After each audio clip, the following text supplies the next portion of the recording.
do any good. Welcome everybody to another edition of Hot Program. I am your host with the most, all the way from the East Coast, and as always, folks, I am in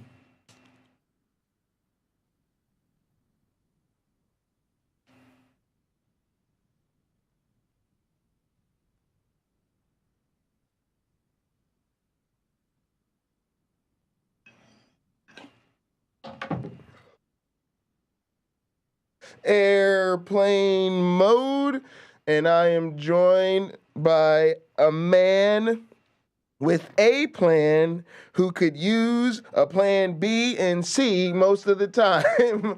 A man who needs no introduction. How you doing today? I'm having a day. I'm having a week, and it's only Sunday. Same. It's the beginning of the week. Same. Beginning of the week. Same. Terrifying. We're good. We Too are in the cafe. If you'd like to join us. Cheers to everybody at home. I hope you're having a good weekend and ready for a good week. Now look, Yes. we have got a good show for you guys, and I gotta be honest, I really think today's show is going to be a challenge for atheists. And not me, but other atheists. Oh yeah, no. and I really think that this is started by what I heard on James Apperson's stream yesterday. Unfortunately, James is trying to switch over to the world of recording his videos first. I think James popped in. Yeah. Well, all right. James, you here? Can you hear us? It would be great.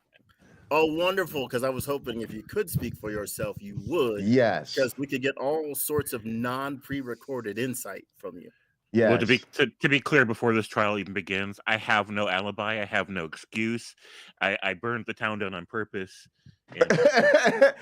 But James, that's kind of what we're here for. I think you had a message that is really powerful, but I do wonder if the atheists in our community heard what I hear as the challenge for them. So look, we're going to have to go through this for people that didn't hear it. We're not going to play the whole thing, but I want to play the beginning of James. It's probably about the first 10 minutes. I want to play from the beginning of James's video until when he reads his written piece. And then we're going to touch on a couple of things, and we've got a Sam Harris pull piece up for later. So, James, thanks so much for joining us. Let's go ahead and listen to the beginning of your stream. We'll probably listen to about the first 10 minutes or so, James. All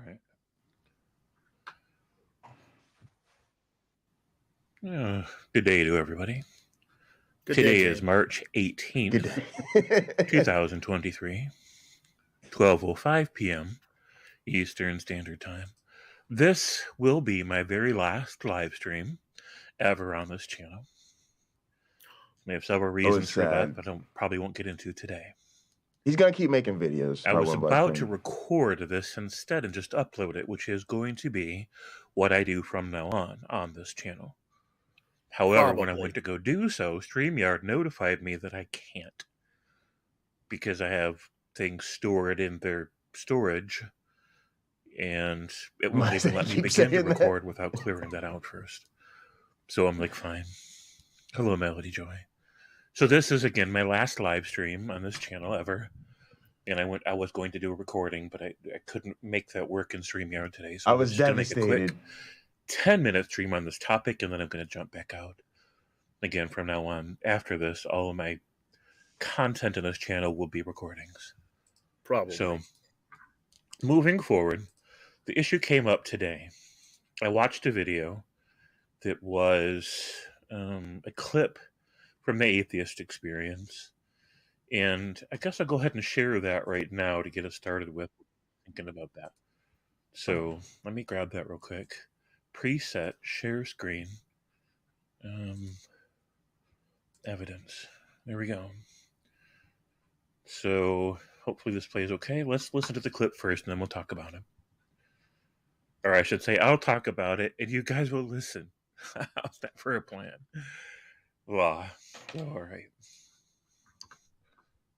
It's like, do you believe on faith or do you believe on evidence?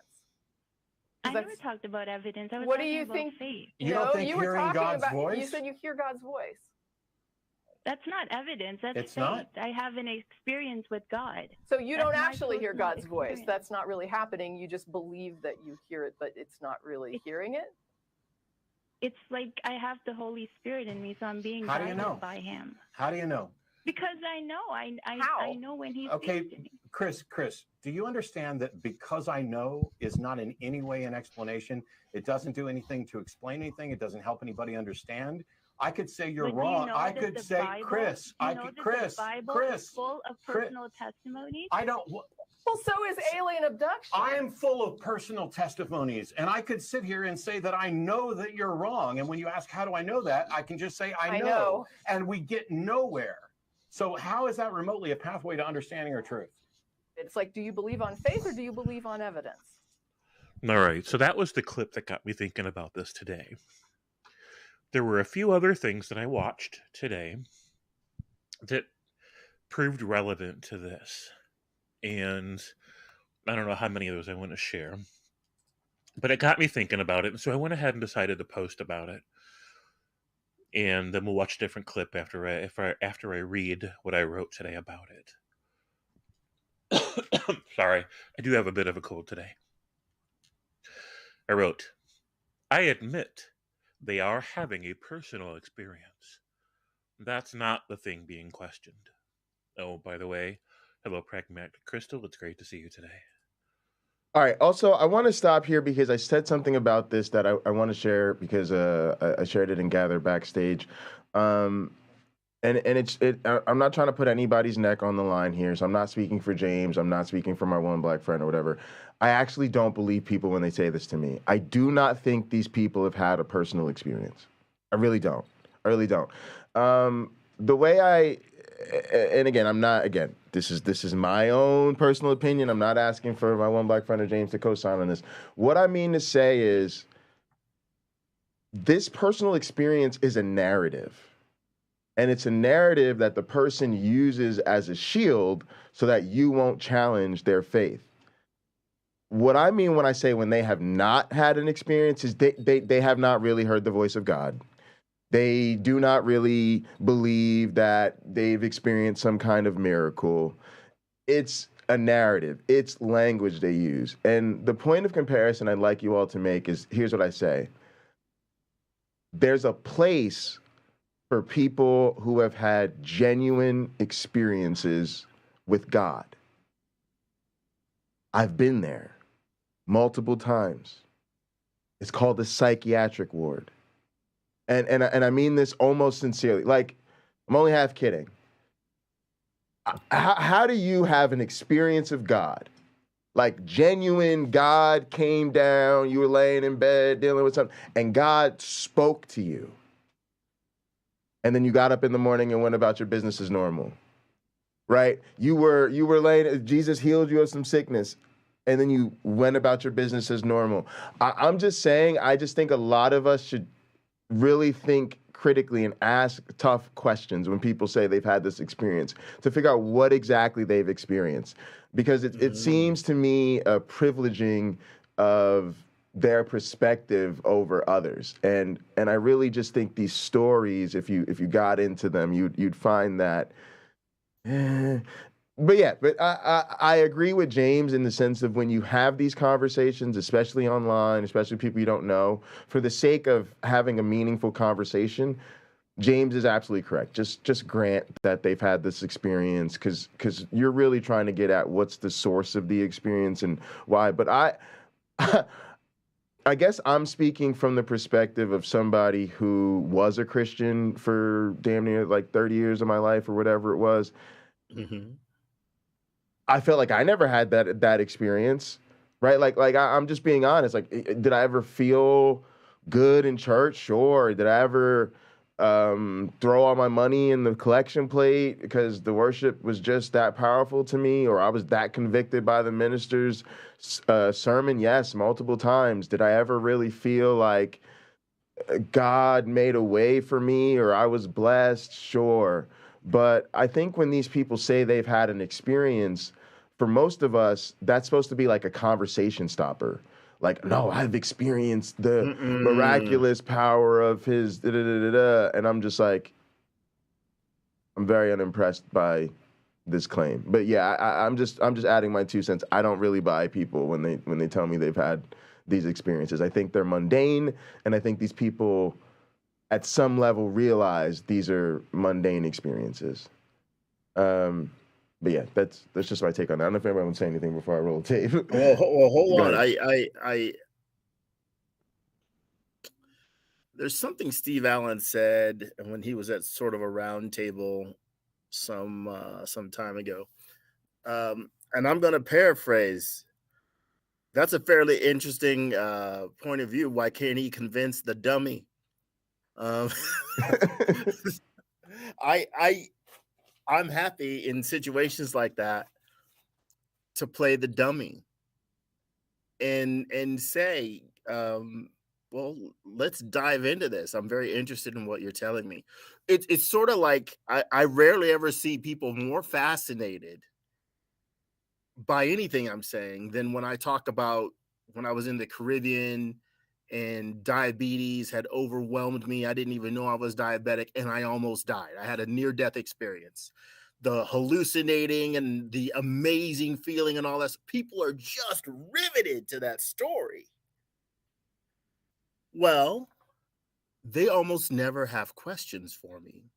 I do try to be rather descriptive, but they almost never have questions. So when someone is telling me that they spoke to God or God spoke to them or something like that, I ask questions because part of, I guess, my life on this earth, I'm fairly entertained by people and their religions.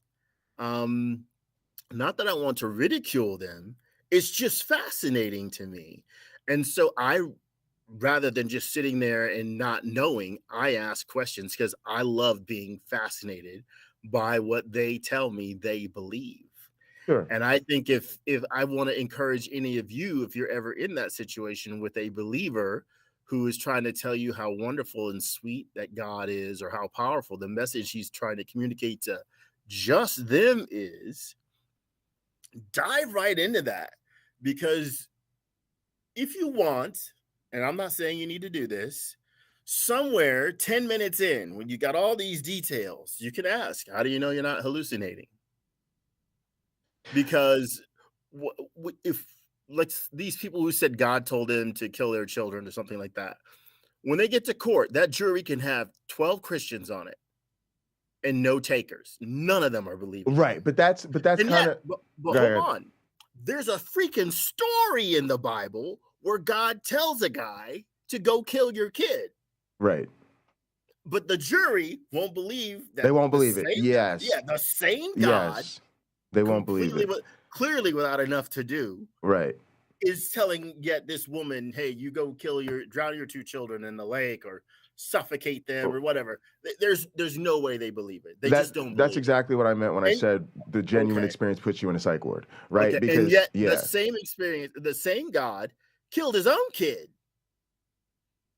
Right. So they just when the rubber meets the road, they don't believe it, right? That's all serious on Sunday morning, but you put them on jury duty Saturday afternoon and they're all convicting this person, right? None of them are buying. And that's kind of what I mean. And even the people who have the experience, that's how serious it would have to be, because otherwise I think if you ask those questions, which I would think is the right thing to do in that situation, I think you'll realize the person will admit that whatever they experienced was a rather mundane phenomenon, because they're not going to want to deal with the consequences of actually being the person that's now hearing from the voice of God. But in a conversational setting, when there's really nothing at stake, I just think people slip easily into this language of personal experience. But let's keep going, because James actually touches on some of what you are saying. Okay, there.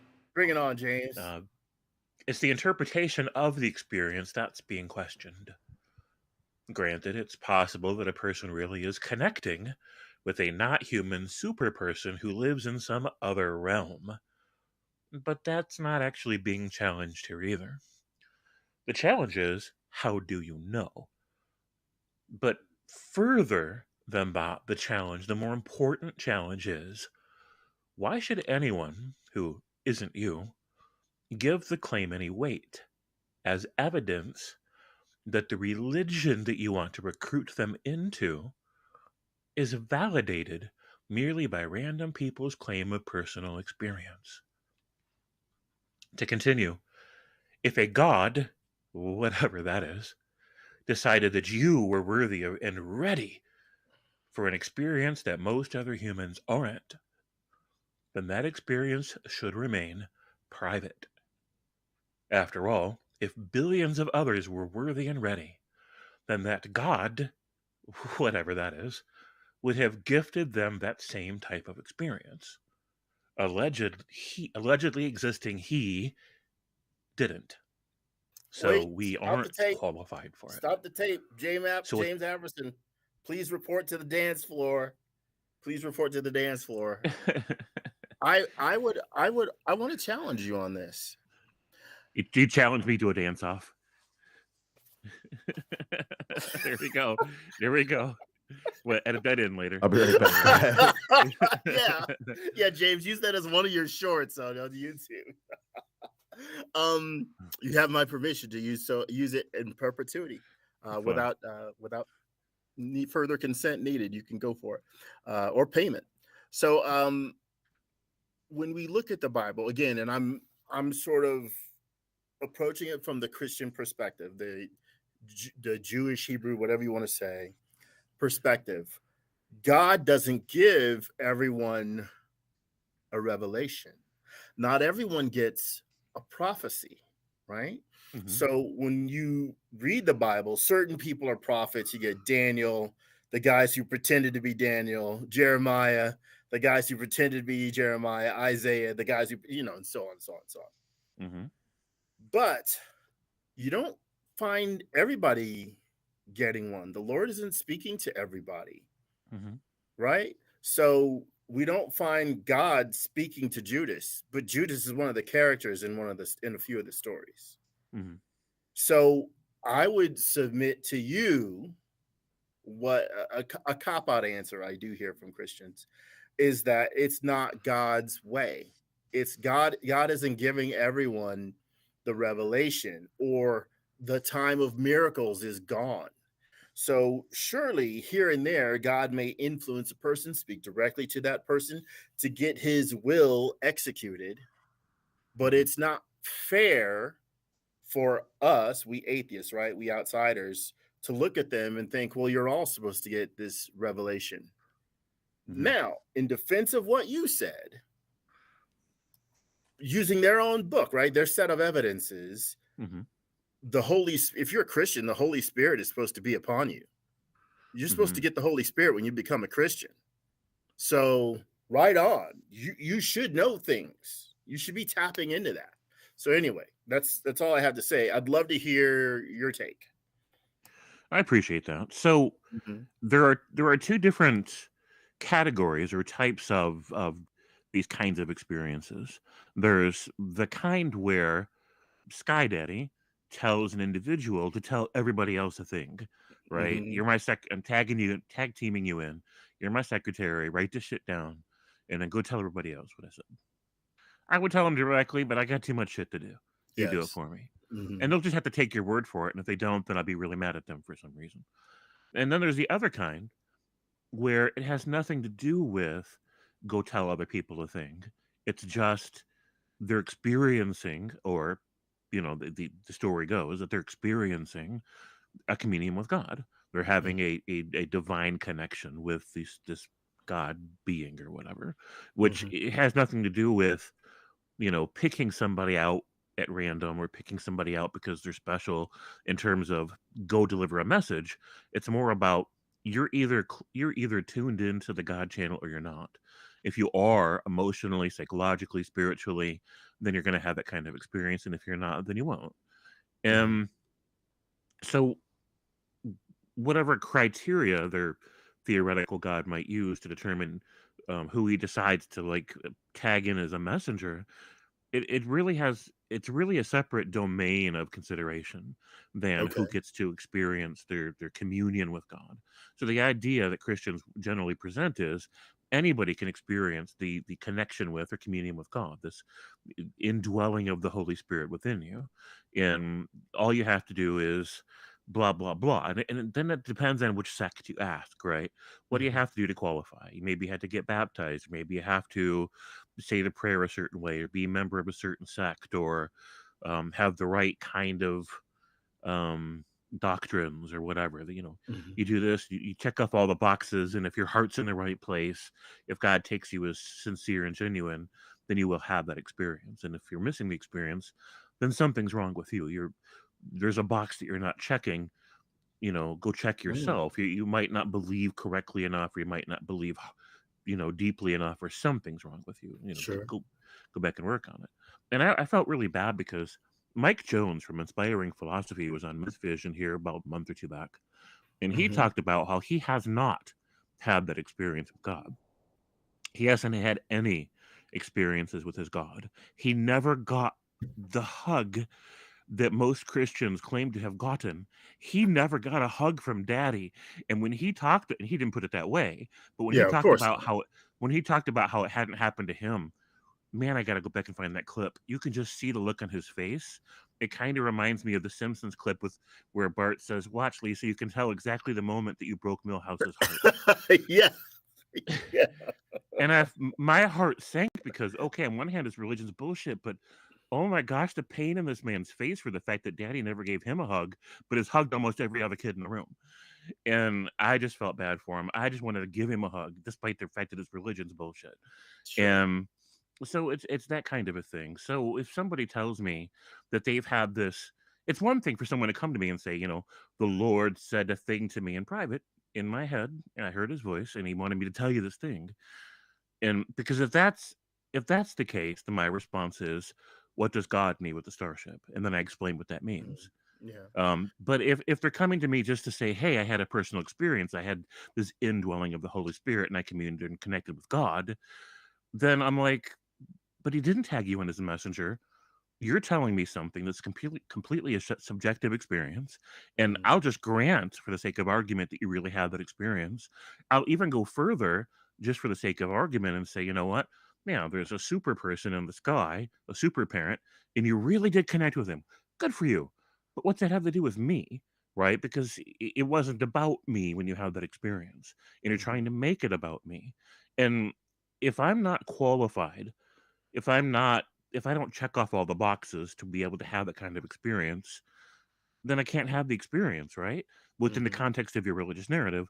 So if you bring that experience to me and say, hey, you weren't qualified to have it personally and directly, but I want you to believe me that this happened, and I want you to consider it as evidence, basically, that my religion is true. I'm like, and I address this. I don't want to, spoil it because I'm about to talk about this in my stream here that we're covering, but it's a completely different claim, and I'm like, no, it just doesn't work that way. It wouldn't make any sense for a God to want you to tell me about that experience as evidence for your religion. It just wouldn't. So that's where I'm at about it. The God could very well give you your own. If the God wants you to know, the God can give you your own experience. So I think part of having, I think, go ahead, Pocket. I was just going to say part of having an honest conversation with Christians is that their book has an excuse for everything, and that I would just admit I'm not really interested in that, because that's something I don't think atheists and Christians have honest conversations about. That book has a fucking excuse for everything because it's an apologetics handbook. So we have to be really firm. Like, look, I don't believe the book. And so, but the other thing I was really going to say is that I do think there's this narrative for them. Everybody's got different gifts of the Holy Spirit. Some people are called, I guess, to a more powerful, direct sort of thing. But I think if we're honest about Christianity, the way it's practiced, all Christians say that they have a relationship with Jesus. They all feel the Holy Spirit. They've all got God moving in their heart. And so I think there is a ubiquity with which they would all claim to have these type of experiences, which to me would immediately defeat the issue of only certain people are called to have it, because they're all just going to tell us that they have it. They're in other words, they're all claiming to be one of those people. And then if we were honest as atheists, we'd say, well, then really, it actually seems like it is supposed to happen to everybody. Everybody is supposed to feel the calling of Jesus. Everybody is supposed to have this meeting with Jesus and feel the Holy Spirit in their heart. So maybe that's not to the level of, us leading the tribe of Israel or some kind of crazy calling or sacrificing our child on an altar. But most Christians are going to tell you that they have felt the call of Jesus to do X, Y, and Z, and a lot of them are even going to tell you that they followed it. So I think they're going to give you enough there. Maybe. I think, I don't know. I find it very funny because there's just so much hypocrisy. There's so much hypocrisy. And the idea that I should become a Christian too and follow the tenets of Christianity too, when the person more than likely proselytizing to me hasn't read the entire Bible. They don't fully understand what they're selling. And so I get it. If I go to a Dodge dealership and let's say I want like one of those Challenger Hellcats, and the salesman, it's his first day and he can't tell me much about that car. He just started working there.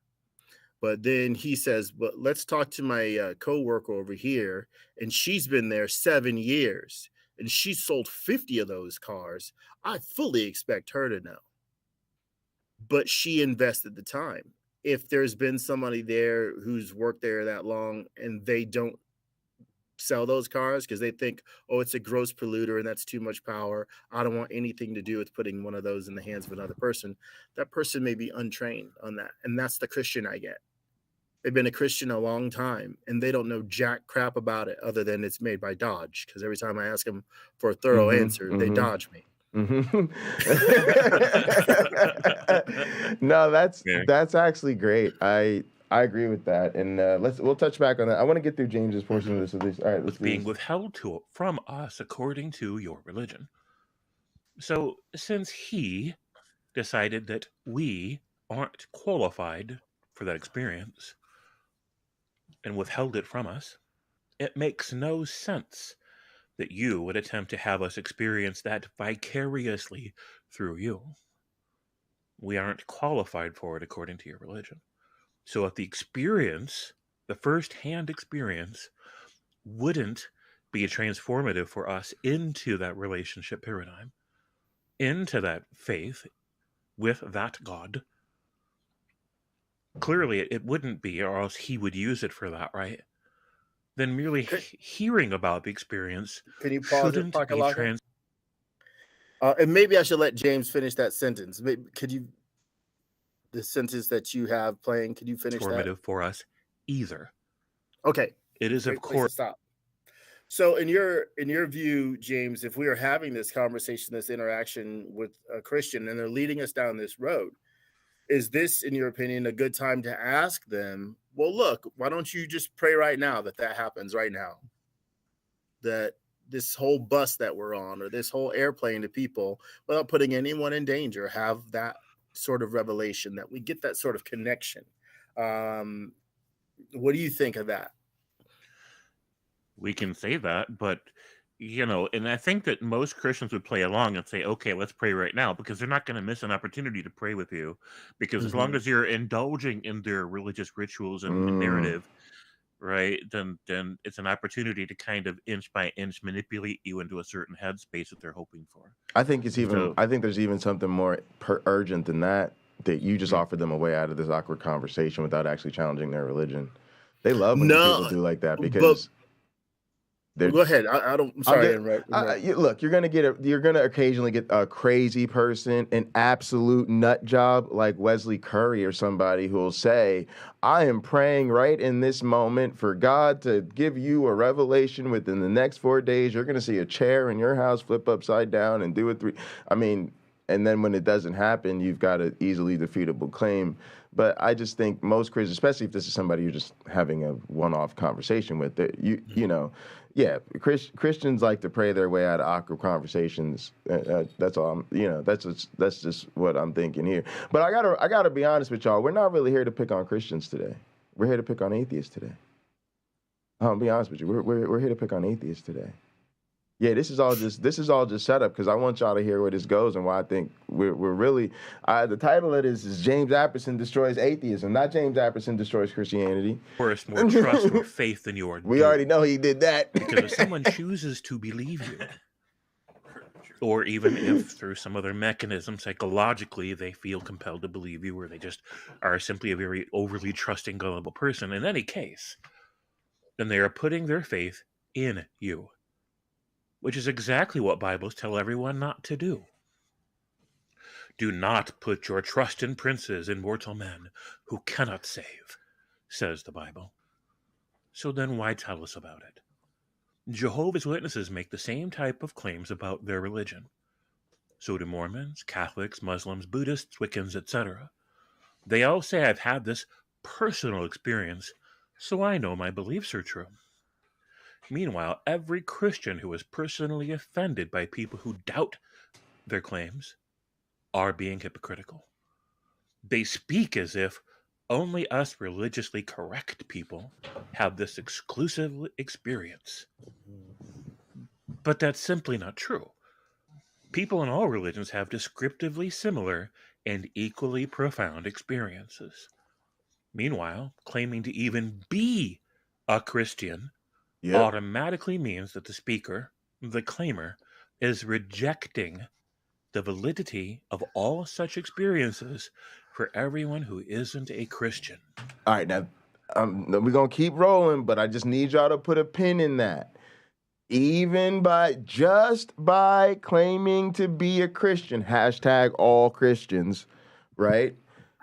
You are immediately disqualifying the experiences of everybody else, okay? It's really important that we all keep this in mind because part of what is the problem here is we're not looking at Christianity in a way that deals with all Christians, okay? So let's establish a problem that makes it clear that we are addressing all Christianity with this. It's very important. So if they get to reject and dismiss the claims of all the religions, along with the claims of all so-called Christians who don't meet their personal and narrow definition of what a real Christian is, then they are being hypocritical to even ask people to simply take them at their word, their testimony, their promise, their assurance. Worse yet, to insist by arguing and acting offended and entitled to that trust and respect when they refuse to do the same for people in other religions. Hypocrisy is only a godly trait for religious fundamentalists. Nobody else thinks of it as such. There's no reason anyone should give honor to that attitude or behavior. In fact, it's unethical to enable clinically narcissistic social attitudes and behaviors. Notice. All right. So wait. Go ahead. James, would you say by me sort of playing along, I'm indulging them? Am I at fault? Because I'm go ahead. No, I want to hear like the rest of what you. Oh, okay. Well, when I'm sitting there asking all these questions, because again, I'm going back to Steve Allen quote, why can't he convince the dummy? And I'm sitting there playing the dummy, asking all these questions, like I'm trying to understand what you're telling me, so maybe I can believe it too. Am I wrong to do that? Or because my thinking is I'm being Socratic. I'm eventually trying to show them what you're telling me is absolute nonsense. It's just for some reason you haven't discovered that yet. But that's fine as a not how method. they feel. Yeah, that's fine as a method, right? That's fine as a Okay. method. I'm fine with it. Right. This is kind of where I want to jump in and start to talk about today's topic, and I'm so glad James is here. Thank you so much, James. Glad to have my one black friend, everybody here. So I thought about this deeply, and we had an awesome conversation about this stream and gather last night, James. Literally, it's like fucking 4:00 in the morning. Literally, everybody decided they should have been in bed an hour before, but fucking somebody came through. Wayne, I think, talking about James said this is gonna be his last stream. Is James okay? That's what he started with. Is James all right? Is everything okay? And we sitting around chilling, watching HBO. Nigga, what are you talking about, James? What seems to be the problem, right? Like, why are you raising the alarm about James? Why are you performing a wellness check on James right now, right?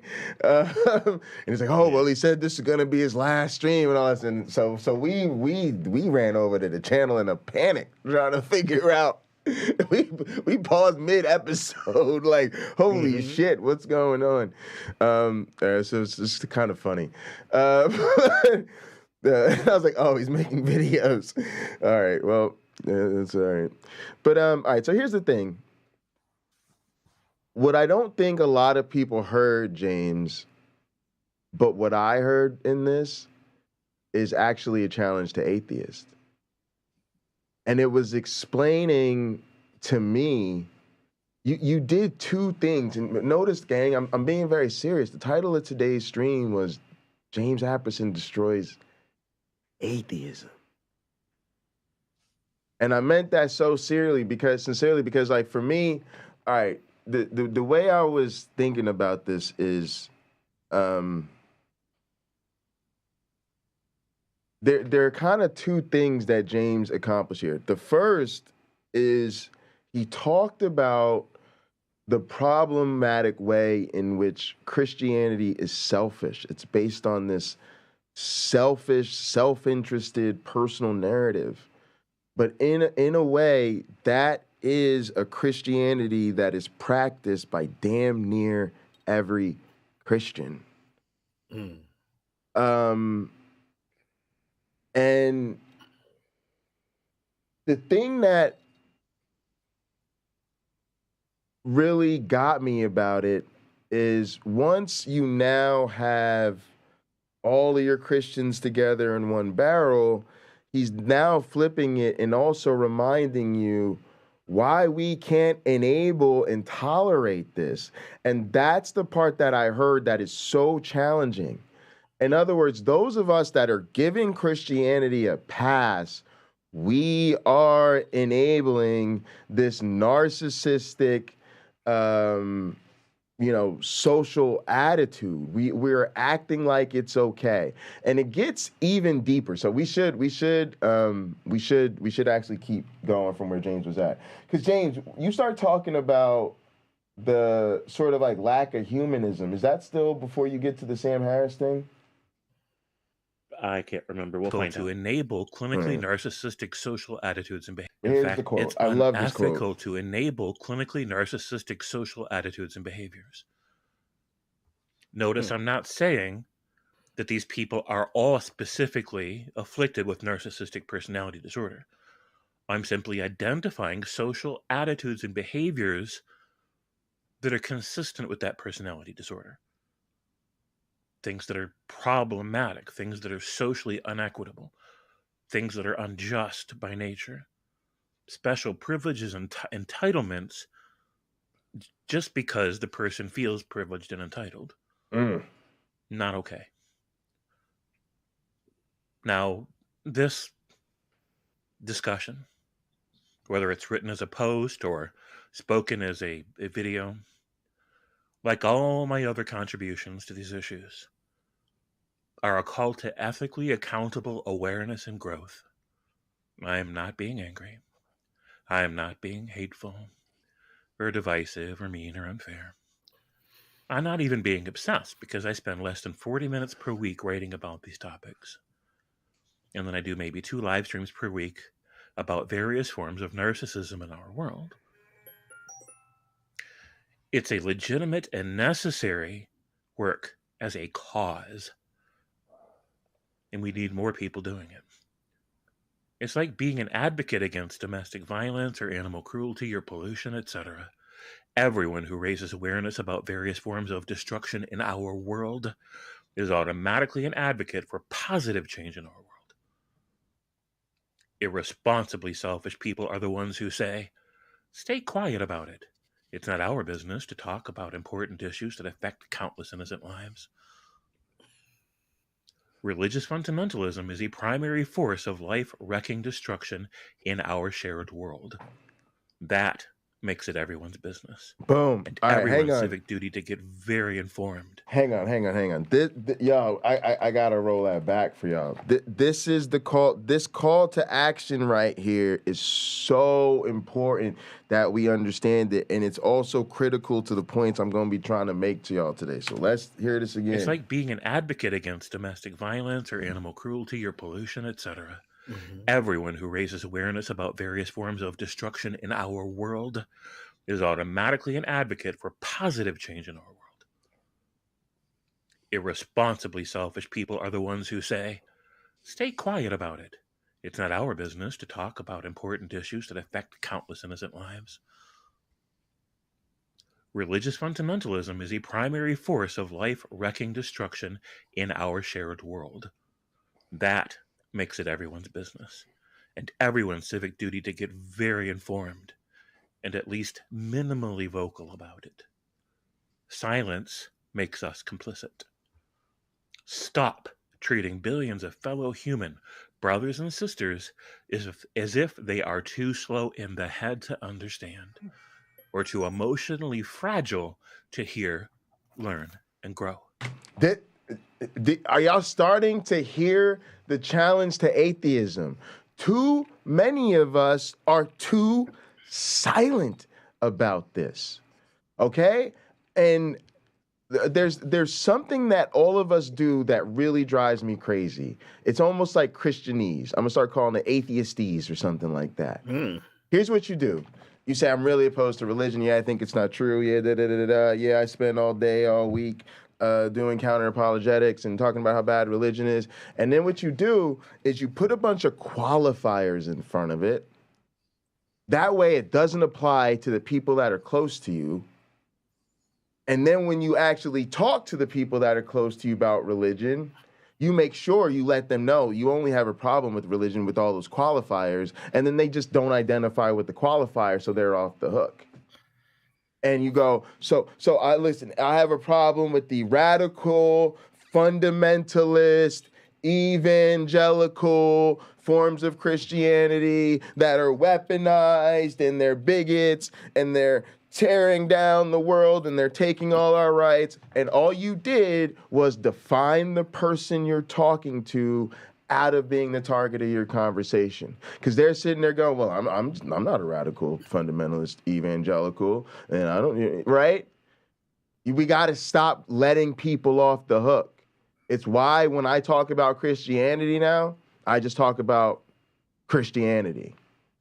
Right? I don't qualify it with the conservative or the liberal Christians or because they're all fundamentalist until fundamentalist is a bad word. Put 100 Christians in the room, and how many are going to volunteer and they're going to raise their hand and go, I got to admit, well, I actually don't consider myself a fundamentalist because I don't understand fundamentally my interpretation is actually the wrong one, right? What does it mean to be a fundamentalist? Stop acting like it's some weird thing. It just means that you are serious about the fundamentals of the faith and you ain't playing around. Well, there's I think there's 5 fundamentals, maybe James knows. And I do think this is a question probably, I don't know, I'm going to give a huge number. Maybe 1 in 10 million Christians can answer that question. What are the Christian fundamentals? Sure. But they all believe that they have the fundamentally correct version, right? My point is everybody's a fundamentalist till it becomes a bad word. It's a decided thing what those things are. Sure. It's decided. So this is codified what those fundamentals are. Let's see if we can. You could Google it. Let's see if we put. What are the Christian fundamentals?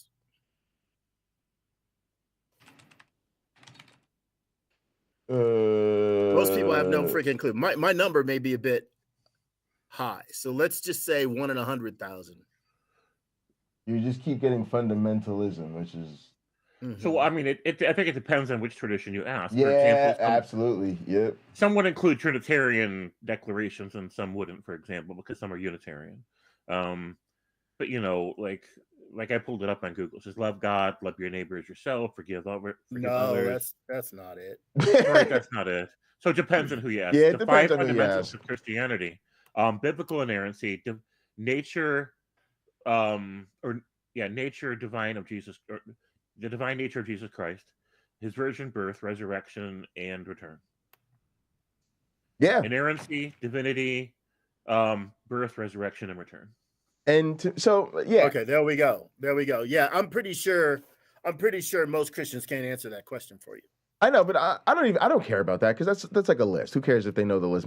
The point, but that's the core. Okay. Yeah, so yeah. The seed is Christianity itself, but that is the core. Yeah, and I think most of them, and I do think most of them believe that core, right? So yeah, that's right. And because I don't want to lose track of what I'm trying to say here. They're all fundamentalists till it's a bad word.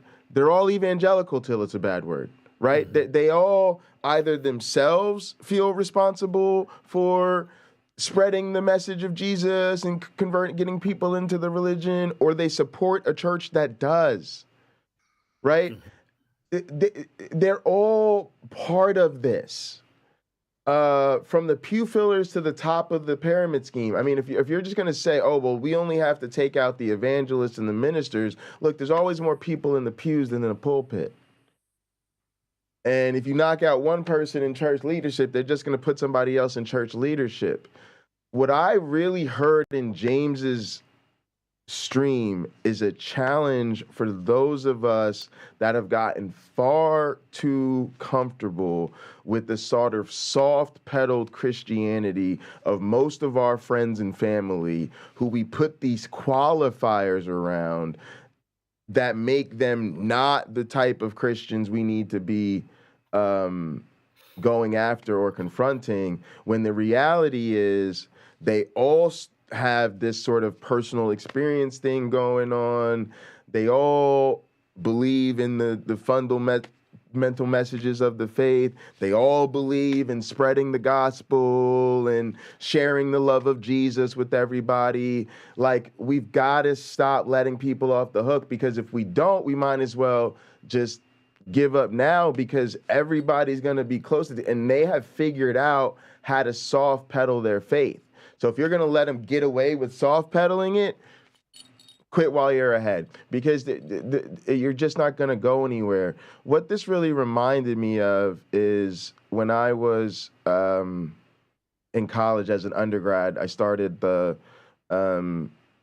National Organization for the Reform of Marijuana Laws at the Pennsylvania State University. It's basically like it was like my university's chapter of the National Organization for the Reform of Marijuana Laws, which is like a campus crusade for weed. Campus crusade for pot or whatever, right? I'm trying to think of a C word. Campus crusade for cannabis. Yeah, there you go. There should be shirts. Yeah. There should be shirts. So the community became of two minds. And I always had to remind my members sort of the origin story of that organization, which was me reading the paper in my dorm room and understanding that there was a federal task force that involved literally 4 or 5 government law enforcement agencies in using Facebook as a sting operation to bust students and, then they would like, they'd lose their financial aid, they'd face all these consequences, they could get kicked out of school. And I was literally in tears over the idea that my school was participating in this war on drugs on campus, that this is what we were doing to our own students. And I remember like what it was like in those days, like when I got together with my crew and smoked, like we were always on the lookout for cops, and cops were after us, and we had these confrontations with cops. I mean, shit was fucking crazy, y'all. And that task force, literally there was a local FBI building, you had the state police, you had the county, you had the actual state college police department, and the university police. No exaggeration. 5 agencies. And they were, you know, doing shit like busting kids and then having them flip on other kids and then like set up deals and shit on Facebook. It was a fucking mess. And so when I started this organization, as crazy as it sounded and as infeasible as it was, the goal was to legalize marijuana and decriminalize marijuana before I graduated as good training for law school. Mm-hmm. Now, didn't happen. There's probably no way it was gonna happen. But as the organization grew and people, you know, you do your recruitment and you're trying to get involved and stuff like that. A lot of people joined because it was essentially a pot club for them. It was a way to connect with other people who smoked and hang out together and do stuff and kind of have a sense of community amongst stoners. And like, I'm cool with that. I was happy to be a part of that community. I was glad to have those friends and their help and things I did, and that was cool. But I was always having to remind them my mission is to decriminalize marijuana in state college so that students stop getting arrested. And there was a way in which I had to accept that many of the people, even in my own organization, were never going to be able to meaningfully help me with my goal. They helped us in terms of filling our ranks and maybe, you know, help putting posters up, and they helped do what they could do for the community side, the pot club side of the organization. But when it came to rubber meets the road shit, they weren't with me. Why? Because they were too scared. They were too paranoid. Being victims of the war on drugs made them unable to fight back against the war on drugs. They were too scared about being put on police watch list and getting arrested, or wait, you said you're going to invite the chief of police to our meeting. Is he going to, what, am I going to get, what, right? They were so paranoid that they literally were ineffective as change agents. And you just accept that at some point. Like they're just too scared to serve in this capacity. But I had to identify who my like ride or die squad was, who knew what the mission was and was willing to do what it took to get it done. And yeah, it involved putting ourselves in risky fucking positions. I met with the chief of police for State College and the head of the university police department and all the people in government. And yeah, I made myself a very known entity, but I knew them people didn't want, if they wanted me, they would have had me. If they wanted to come after me, they would have been done that. I made myself a very easy target. I was hiding in plain sight. I knew them people didn't want nothing from me. Most of them were really helpful. But I had to have the audacity to let them know what I was about. And, you know, I wrote papers, I proposed law, I did a lot of shit, man, to really push that agenda, working with faculty. Like we accomplished a lot. But that's what it reminds me of a lot in this community. There are some of us that are really just here to find atheist community. And y'all know I'm all about building a community. I love this community. I'm with y'all. I'm with this community literally 24/7. So it's all love. But again, I'm having to remind people I am here to fight against religion. I'm here to stop people believing in God. Like, that's literally what I'm trying to do. And I realized so many atheists in our community are in this fucked up power dynamic with the Christians in their lives. And I really don't think they're in a position to actually fight back against religion. And sometimes what I see going on the internet even is so buddy-buddy with the other side. I'm just like, yo, like, I think a lot of us lose sight of, like, yo, at least for me, y'all, it's like, yo, I'm here to end this shit. I'm tired of this stuff, man. I love y'all. Yes, I'm here to support atheist community and atheists having a place to be together and atheists, you know, just being safer and happier and healthier together. But I'm here to fight this cause, like James is talking about. I'm here to, man, y'all don't know, like, I'm really sick of it. I'm really not okay with, I'm not okay with nobody being a Christian. Nobody. Nobody's Christianity is okay to me. Nobody. Y'all don't understand. I don't give quarter to my own family. My grandmama ain't cool with me because of this. My mama ain't cool with me because of this. I'm not playing. Like, where we are enabling narcissistic, antisocial, social attitudes and behaviors. And we are treating these people like they are too dumb and too emotionally fragile to grow. And listen to me, I'm sick of it. I'm taking the gloves off. And so you might as well quit now, because they have figured out how to play stupid and how to play emotionally fragile. And they've deliberately manipulated you into a position where you won't dare come at them. They are emotionally bullying you. You are suffering from compassion poisoning. You feel so bad for them that you can't live your truth. And I gotta be honest, this is where I go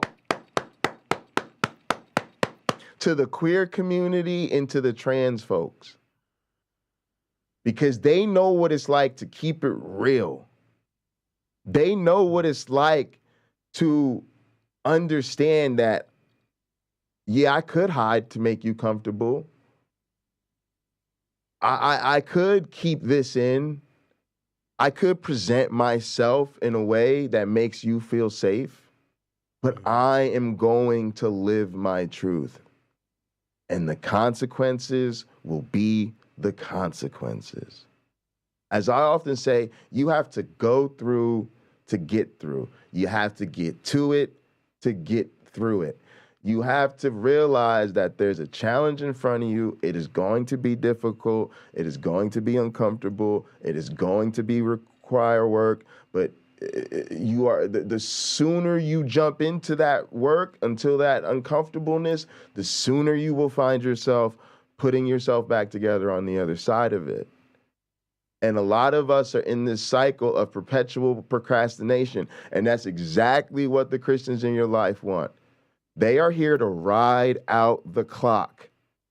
When they realize, okay, this person I can't really go too hard at, they immediately go for the soft sell, and now it is time to ride out the clock. As long as you don't push on them, they won't push on you, and then they are just planning on this stalemate until you are putting them in the grave. And what you're basically doing is the same thing Black people were told for generations, the same thing queer people were told for generations. Things will get better for atheists eventually. Atheism will become normalized eventually. Someday, you might see more atheists in elected positions. Someday, we might have a non-believer in the White House, but probably not in your lifetime. I'm not with that bullshit. And I gotta be honest with you, I don't even buy it. Look at Barack Obama is the perfect example. It's one of the reasons I believe that Donald Trump's ass is gonna get arrested and he's gonna get in all sorts of trouble. Everything's unprecedented until it fucking happens, right? Like, they arrest Donald Trump. It don't have to be Tuesday. It could be Wednesday. It could be 17 months from now. Mm-hmm. But there's a first time for everything.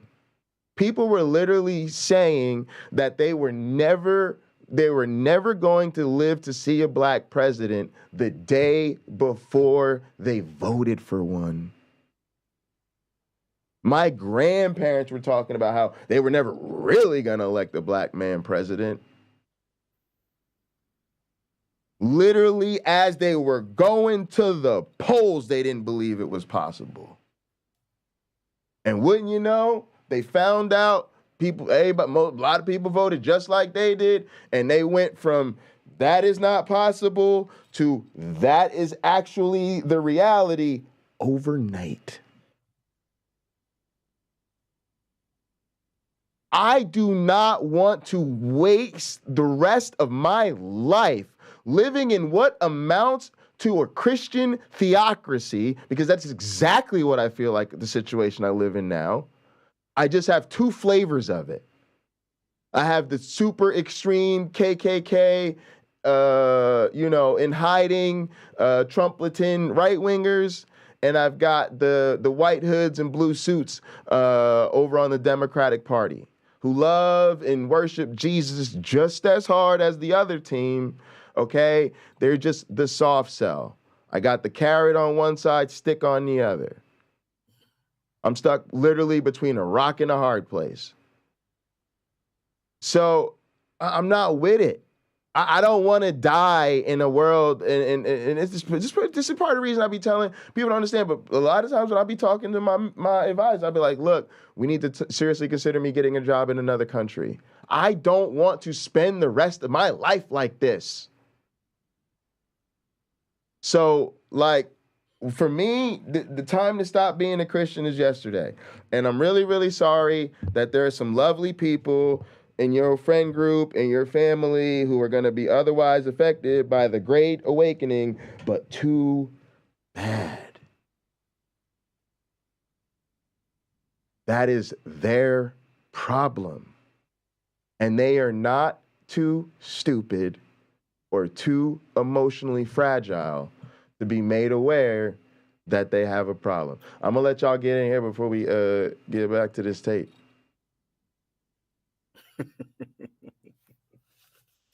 Well, everybody's got their own take on things, and of course, I'm a big proponent of people being able to enjoy their opinions. So, obviously, I like the fact that there's a diversity out there of opinions, and I also like the fact that people can be open enough to have their minds changed. I think it's no secret to our viewers that I don't think Christianity is the way. It's got some good ideas. Judaism's got some good ideas. I've heard several Muslim people I've spoken with share ideas from Islam with me that I thought were good ideas. But ultimately, these systems aren't for everybody.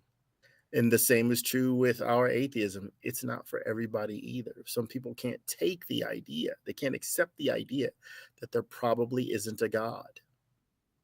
Right? They can't take it. And I think that's part of the reason why we see such diversity of opinion in what gods are and what gods do and how many there are and why they're active or why they're not, why they love, why they hate. And because it's as diverse as the believers themselves. This makes sense. Frank Turek would agree. So that's all I got to say about that. Mr. Apperson, your thoughts? So, in a very general sort of way, I agree with you. But if we get into the specifics, there's a limit to my tolerance for things being said and done in our world in the name of religion, for religious expression. So it's Karl Popper's tolerance of paradox, or tolerance paradox, or paradox of tolerance. Yeah. So it's, if we're tolerant to the extent that we tolerate the intolerant, then tolerance will disappear, and the tolerant along with it.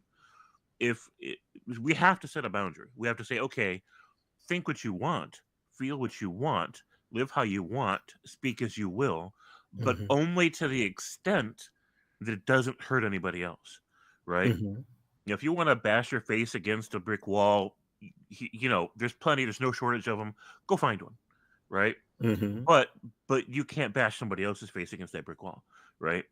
So, if we were to take Christianity in its most common form, in its traditional forms, and just draw a line through all the things, or a Bible, draw a line through all the things that are destructive, that are toxic, that are abusive, that are antithetical to the interests of humans, that are a threat to the continued existence of humanity, that destroy families, that destroy lives, there ain't going to be a whole lot left other than some stuff that just doesn't matter, or stuff we agree with. Basically, it's just secular ideas under a religious label. That's all it is. The good stuff, that's all the good stuff is. So, am I okay with people thinking what they want to think? Sure. I don't even care if there's people out there that are racist. My problem is when they bring that into the social sphere, when they bring that into the lived experience of other people, when they encourage racism and ignorance in society, when they encourage and sow seeds, and there's no way they destruction. Sorry, go ahead, James. Yeah, I mean, they're obligated to it by their religion. They're obligated to say things that they shouldn't, that are going to hurt people, and they're obligated to promote ignorance in the name of knowledge. They're obligated to promote division in the name of harmony. They're obligated to promote hate in the name of love. It's very Orwellian, the relationship that they have with language, and the relationship, or the ideas that they want society to emulate. And it's like, that's when it becomes a problem. I don't care if somebody worships dryer lint, but the moment dryer lint starts telling them that they need to hijack our government and hijack our education systems and sow hatred and ignorance about LGBT peoples and atheists and things like that, then I've got a problem with it, right? So, if they keep that shit to themselves, we ain't got a problem. But Bibles tell everybody, don't you dare keep this bullshit to yourself, right? And then that's where the problem really comes from. Because, go ahead. Well, I think the problem is, James, people do misinterpret the Bible, and when it says, as a Christian, you're to seek and save the lost, it doesn't say you're supposed to rule over them. It doesn't say you're supposed to beat them down. It doesn't say you're supposed to take away their rights. And this is a book where we had a discussion recently about whether or not the Bible condemns homosexuality. And I'm unflinching in this. I say it does. And this is a book where they will have you killed for picking up sticks on a Saturday. Right. Can I just had to say something real quick about that. Well, hold on. Go ahead. I do not think it offers a lot of freedom to a lot of people in that respect. I think what it's trying to do is provide community rules. And if you're outside of the community, meaning not geographically outside of the community, but if we are not Christians, if we are not churchgoers, they are not supposed to decide how we should live our lives. It's not up to them to make those decisions. The Romans, I forget, it's 9 or 13, where it talks about how people should obey elected officials because God put them there. Whether you like what they say or not, God put that person there. So just follow what they say, and it may change in the future. But for now, this is what God is decreeing, because God is what? controlling the whole process. Not enough Christians in this nation embrace that idea. It's right there in the book that they don't read, right? Mm-hmm. It's right there with all the other skippable stuff that's in the Bible. Mm-hmm. So, okay, Pocket Locker, please.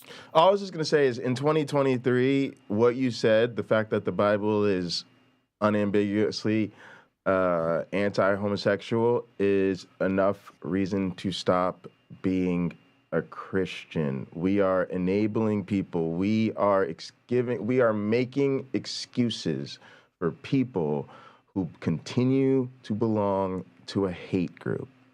But the same book, okay, here's me defending Christianity again. Stop. I don't know. Why do you do this to yourself? It's a normal Sunday. So the same book says, you will know that we are Christians by our love. The same book says, do unto others as you would have them do unto you. The same book says you're supposed to take care of people who come to your country from foreign countries. The same book says that you are supposed to feed the starving. The same book says you're supposed to look after widows. The same book says you're supposed to take care of orphan children. That's all in the same book. So obviously it wasn't written by God because it clearly contradicts itself. Well, what happens is,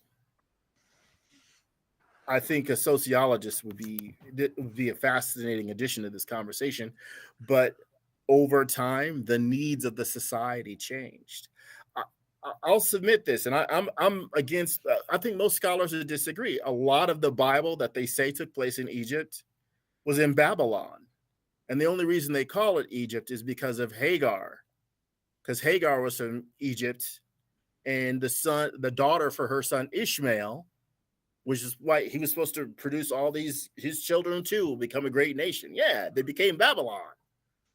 And that's why they say it's Egypt, because his children were essentially more Egyptian than not. But they went to live somewhere else, not in Egypt, not in the country of Egypt, the landmass. So a lot of these rules kept evolving as their needs changed. When they went back to Jerusalem, most of them, not all of them, when they went back to Jerusalem, their needs changed as a community, because you had the Hebrews that stayed there in Jerusalem and the ones that went off to Babylon, and the descendants of each of them being sort of united back in Jerusalem when a bunch of them came back from Babylon. Well, both evolved some. And eventually you get Christianity, which is trying to get all these outsiders who might take your point of view, Jay. When I read this Old Testament, these things are barbaric. Even Marcion couldn't believe that the God of the Old Testament was the Father of Jesus Christ. The New Testament is just as barbaric. Who is supposed to be such a lovely person. Look, the New Testament doesn't ask Christians to kill people who are not Christian. The Old Testament does. If you find somebody you come to a town and they worship a different God, you're supposed to kill everybody in the town.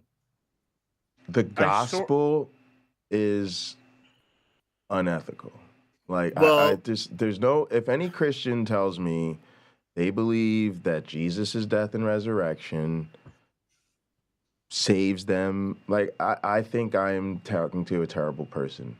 Christianity is a character test, and if you're a Christian, you failed it. I'm sorry, like, vicarious redemption is immoral. Human sacrifice is immoral. Crucifixion is immoral. The crucifixion of an innocent person is unconscionable.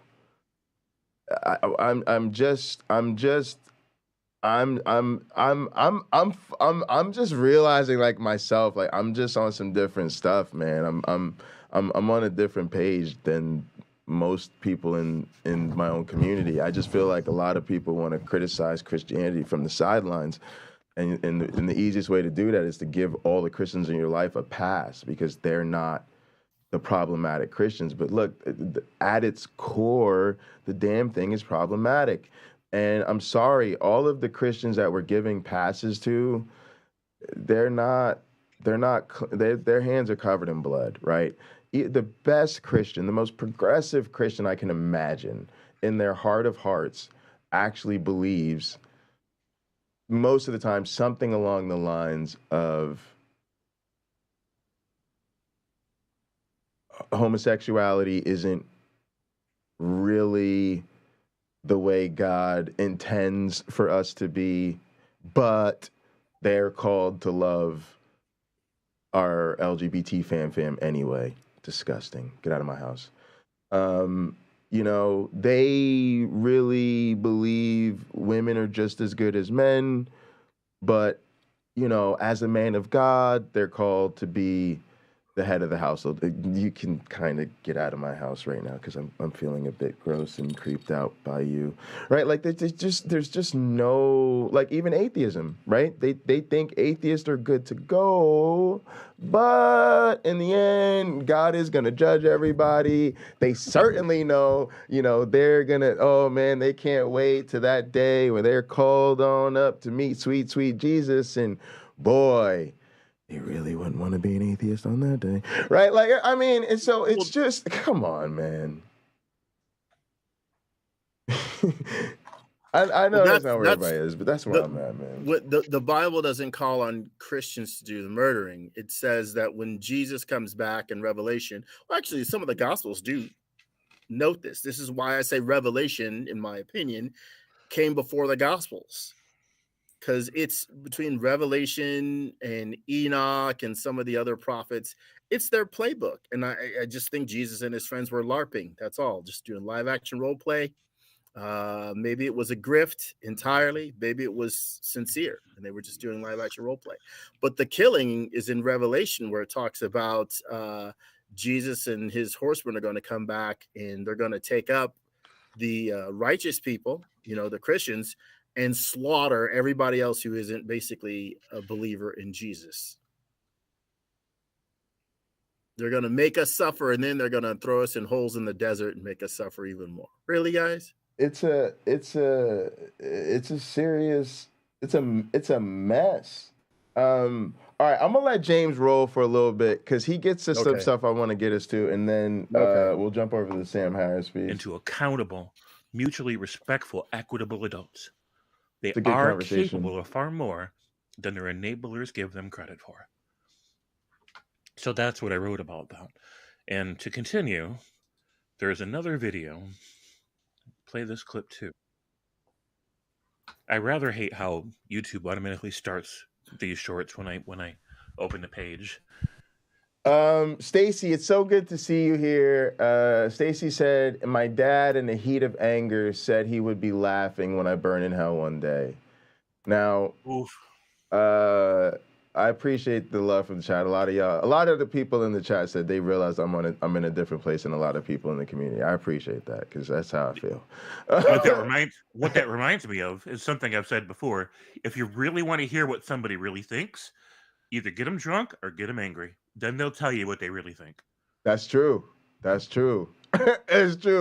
Yeah, including people I love, because I've been so mad at people, and I'll like break down and cry. I don't know why we're fighting. It's just, you know, yeah, one way or another, you're gonna figure it out. But look, here's what I want to say about that. A lot of us are comfortable because we have Christians in our lives who won't say stuff like that to us. I'm gonna be honest with you. I think he was being honest because I think a lot of Christians believe that. And I think when they hear that rhetoric on Sunday, they don't push back on it. But what really bothers me is I think a lot of them are, I don't know if guilty by association or whatever it is. It's like they know that this is happening. They know that there's this understanding that everybody has with regard to things like hell and the certainty with which non-believers will be there. And again, I just think they're lying on the book. They're lying on the book. The book just says it so clearly. And so I'm gonna let us keep going. James, you're gonna get to it. James is gonna get to it. I promise y'all, James is gonna get to where we're going. That screen and add the other screen in. Share screen. Neil deGrasse Tyson. controversial figure, but I happen to like him. Oh, I think maybe this is where we get to Meantime, let's talk for a moment and give a shout out to, drum roll please, shout out to the scientists YouTube out Punk here in the building. 0125 AR, and it just occurred to me I don't actually know what that's in reference to. 0125 AR. I kind of want to know the backstory on that AR. And Nitty, we love us some Nitty. Tell me your tusties, says Nitty. Fuck me. And who else we got here? YouTube Punk. Tux TV, hi there. And more Nitty says good morning to Tux TV, Melody, and Pragmatic Crystal, and the rest of the gang. Thanks for all the likes last night, says Nitty. And Per Aspera. This is a good stream. I'm really excited we did this. Complex. Let's keep going. And can be interpreted through the lens of naturalism or superstition. Sure. Absolutely. An you're welcome. Anti-social media says, good morning, James. Love the topic. We'll be listening in the background. What's up, Wayne? Yeah, YouTube Punk also wants to know the backstory for that AR. So to continue for a moment, what does Neil deGrasse Tyson have to say that I'm claiming is relevant to this discussion? Also, Wayne, we're live. I don't know if you knew that. Gods that have ever been worshipped to change my status. But if you're thinking God as an all-powerful being that created the universe and is looking after I get you, it. I mean, what is your don't even evidence? There are many pious people out there who are stricken with cancer. 30,000 people die in car accidents every year. In 1755, Lisbon, Portugal, one of the holiest cities in Europe, on All Saints' Day, in the morning, where most people are in church, an earthquake struck, killing 10,000 people outright. And after the earthquake, a tsunami followed, killing another 50,000 people. 70,000 people were wiped clean off the slate. So if you want to say your God looks after you, there's strong evidence against that. If looking after you means that God is interested in your health or your longevity. If you want to remove health and longevity from the equation, and you can say they look after you in life and in death, well then go ahead. And God will kill 80,000 people in the morning who are all worshiping. That's God's will. If anything that happens is fair enough for God, that's fine. But then you're not offering me a test for the non-existence of your God. You have to remove the methods and tools of science from your belief system. They're rolling pages of all the gods that have ever been worshipped in the history of.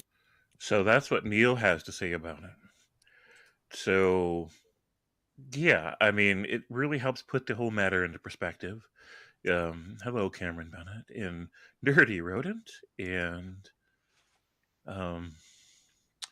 Pragmatic says the motto of Kansas, ad astra per aspera, is Latin for to the stars through difficulties. That's interesting. I would love to hear the backstory on that. Nice. Ad Astra. For what it means to you personally, how it's relevant to your journey. I don't know if Per's in the chat today, but that's Look out for number 1, says a YouTube girl called Sierra, a self-confessed narcissist Christian. She has 2 discussions with King Xerxes. I have said that I will review her videos, and she's accusing me of harassment. Where's Xerxes? I don't know. Some people just feel that way. I was going to say, Xerxes is supposedly having a hard time, but I don't care. But if she's she's a self-confessed narcissist, don't believe him, don't care. I think we probably should expect that their idea of boundaries is going to be different than ours. And when somebody responds that way, like, hey, I feel harassed, at that point, it doesn't really matter if they're being reasonable with why they feel harassed. Even if reasonably they shouldn't feel harassed. Really, all that we can do with that, looking out for number 1, is to just step back from that and then just give that person lots and lots of personal space, right? So much that they never hear from us. Like, we just do our thing. If somebody feels harassed just because we've shared and discussed a video or something else they put out on YouTube, then that's on them. Let them feel harassed. Don't care, right? Yeah. I didn't care when Rebecca from Bread of Life felt personally attacked that I wrote some things that were critical of her religion. That, I wasn't trying to attack her personally. It's always a personal attack, though. But at the end of the day, hey, Mikey, when you put something out there in the interwebs publicly, you're releasing it. This is why we use that word, releasing it. You're releasing it into the wild. And you're taking the chances that things might not go the way you want them to when people grab sound bites or beautiful videos baby, or Mikey. entire blogs and offer their own commentary about it online. You have to expect that that's a vulnerability that you're signing up for. And if she didn't understand that, if the Sierra didn't understand that, then she soon will looking out for number one. She soon will, or look out for number one, sorry. She soon will understand it. You do you. AR says, no reference, just a number I picked up years ago for my first username. I guess now a lucky number plus my initials AR. Yeah, that's fair enough. And scrolling down real quick. Yes, as Nitty says, if you make content, I'm sorry, you are putting your voice out to the public. Oh, Thomas yes, Clark, you great are. to see you, says it ties into a persecution complex. Yes, I agree that it does tie into it. Nitty says, no, James, about something. I'm not sure which thing I said that he said no to. But whatever it is, I probably had it coming. My darkened understanding, hello, Sean, says Xerxes. Xerox is apparently homeless, so no one has... So one less shit heel on the YouTubes. So no... He meant Xerox. So one less shit he meant Xerxes. Well, I don't really... I've never interacted with them. I've heard bad things, but I... Yeah, Xerxes is an asshole. Anything specific. But I hear you. I hear you on that one. On the other hand, you are fine responding to and criticizing. Exactly. Yep. That's all you can do. So give them personal space. Like, don't go after them personally. Like, don't say anything directly to them if they feel harassed. But feel free to, like, tear their shit apart. Right? Feel free to. And sometimes people... Yeah, I don't send Rebecca mean letters. I just... Sometimes fairly and make fun of her on fairly, YouTube. But, you know, that's part of the game. That's part of what happens in the arena. So, all we can do. These are just my thoughts about it. So, to continue, I'm going to share one more thing. Stopping that screen real quick. All right. Share screen. It's about to get good. No, share it as a tab. Well, it's about to get even better. It's always been good. But this is for our purposes today. We're getting it is not only tiresome into our focus. When otherwise intelligent people speak this way, it is morally reprehensible. This kind of faith really is the perfection of narcissism. God loves me, don't you know? He cured me of my eczema. He makes me feel so good while singing in church. And just when we had given up hope, he found a banker who is willing to reduce my mother's mortgage. Given all that this God of yours does not accomplish in the lives of others, given the misery that is being imposed on some helpless child at this instant, this kind of faith is obscene. To think this way is to fail to reason honestly or to care sufficiently in the suffering of other human beings. So that really, really just goes right to the heart of the matter. Key, absolutely core and heart to the proclamation that religious fundamentalists are making is selfish, entitled specialness, right? And I just want to say this is one of those cases where the only thing I have to where I push back on what James is saying is they're all doing this.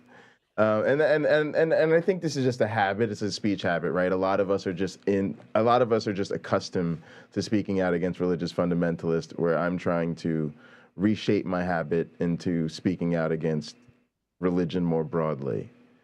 And this is really problematic for me. This is the thing that I think even the softest of Christians is guilty of.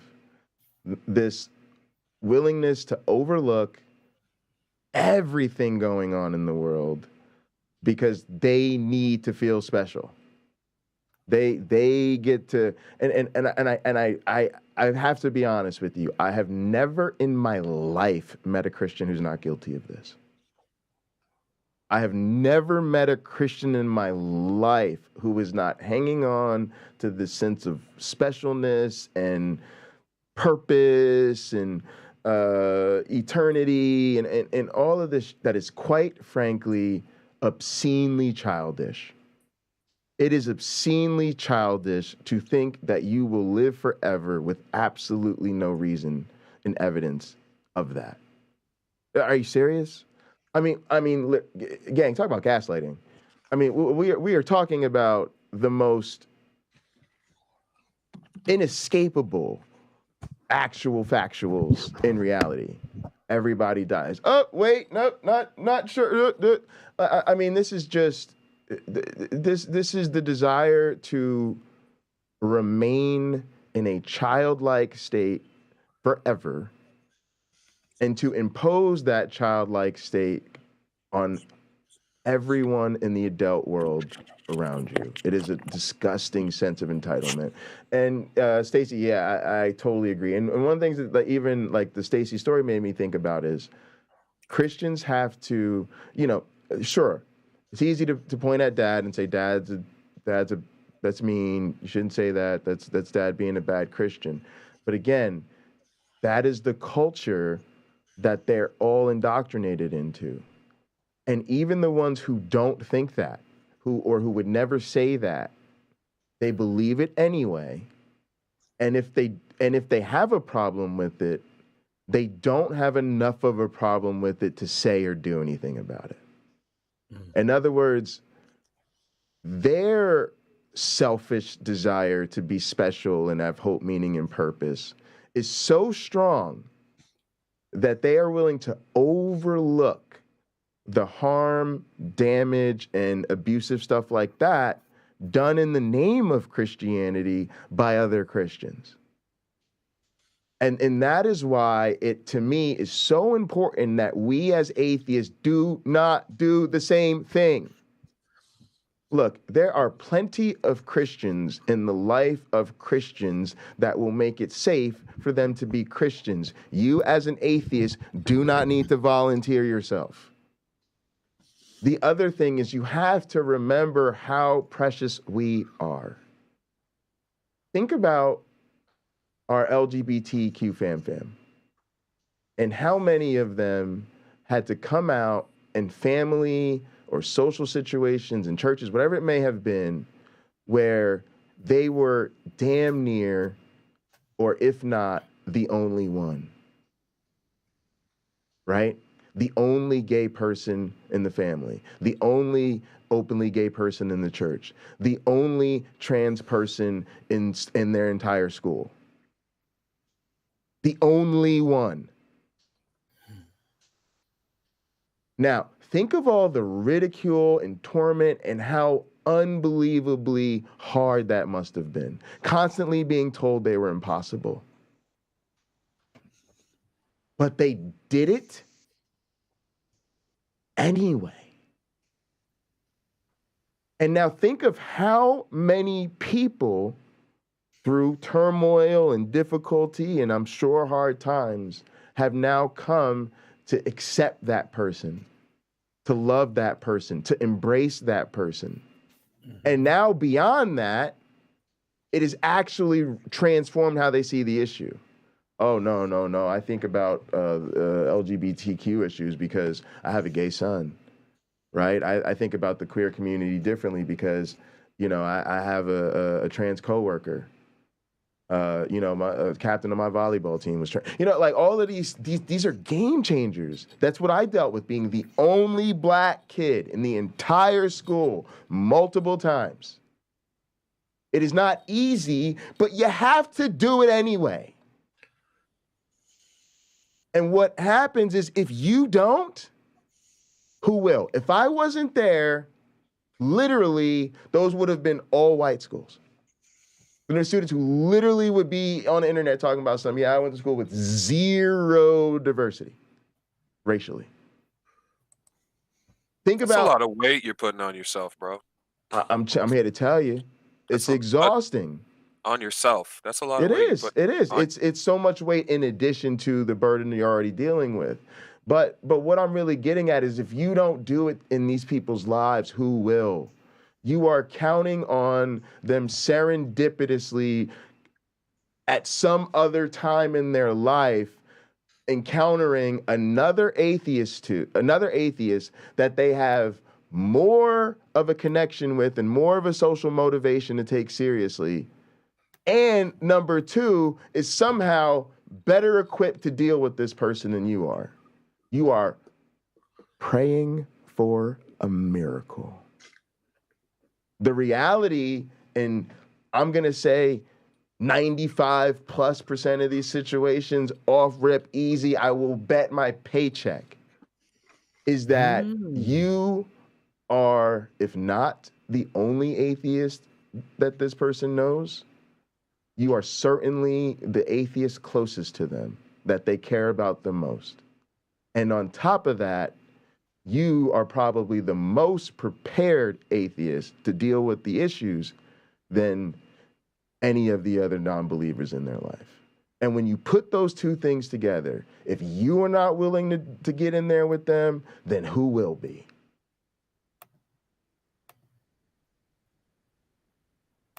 So if you survive a train wreck or derailment or some other like unexpected and horrific event, a natural disaster, a human disaster, whatever, disease, like if you survive it, if you get cured, if you go into remission, if you manage not to get afflicted by something else everyone around you got afflicted with, then the fundamentalist mind will say, oh wow, look how special I am.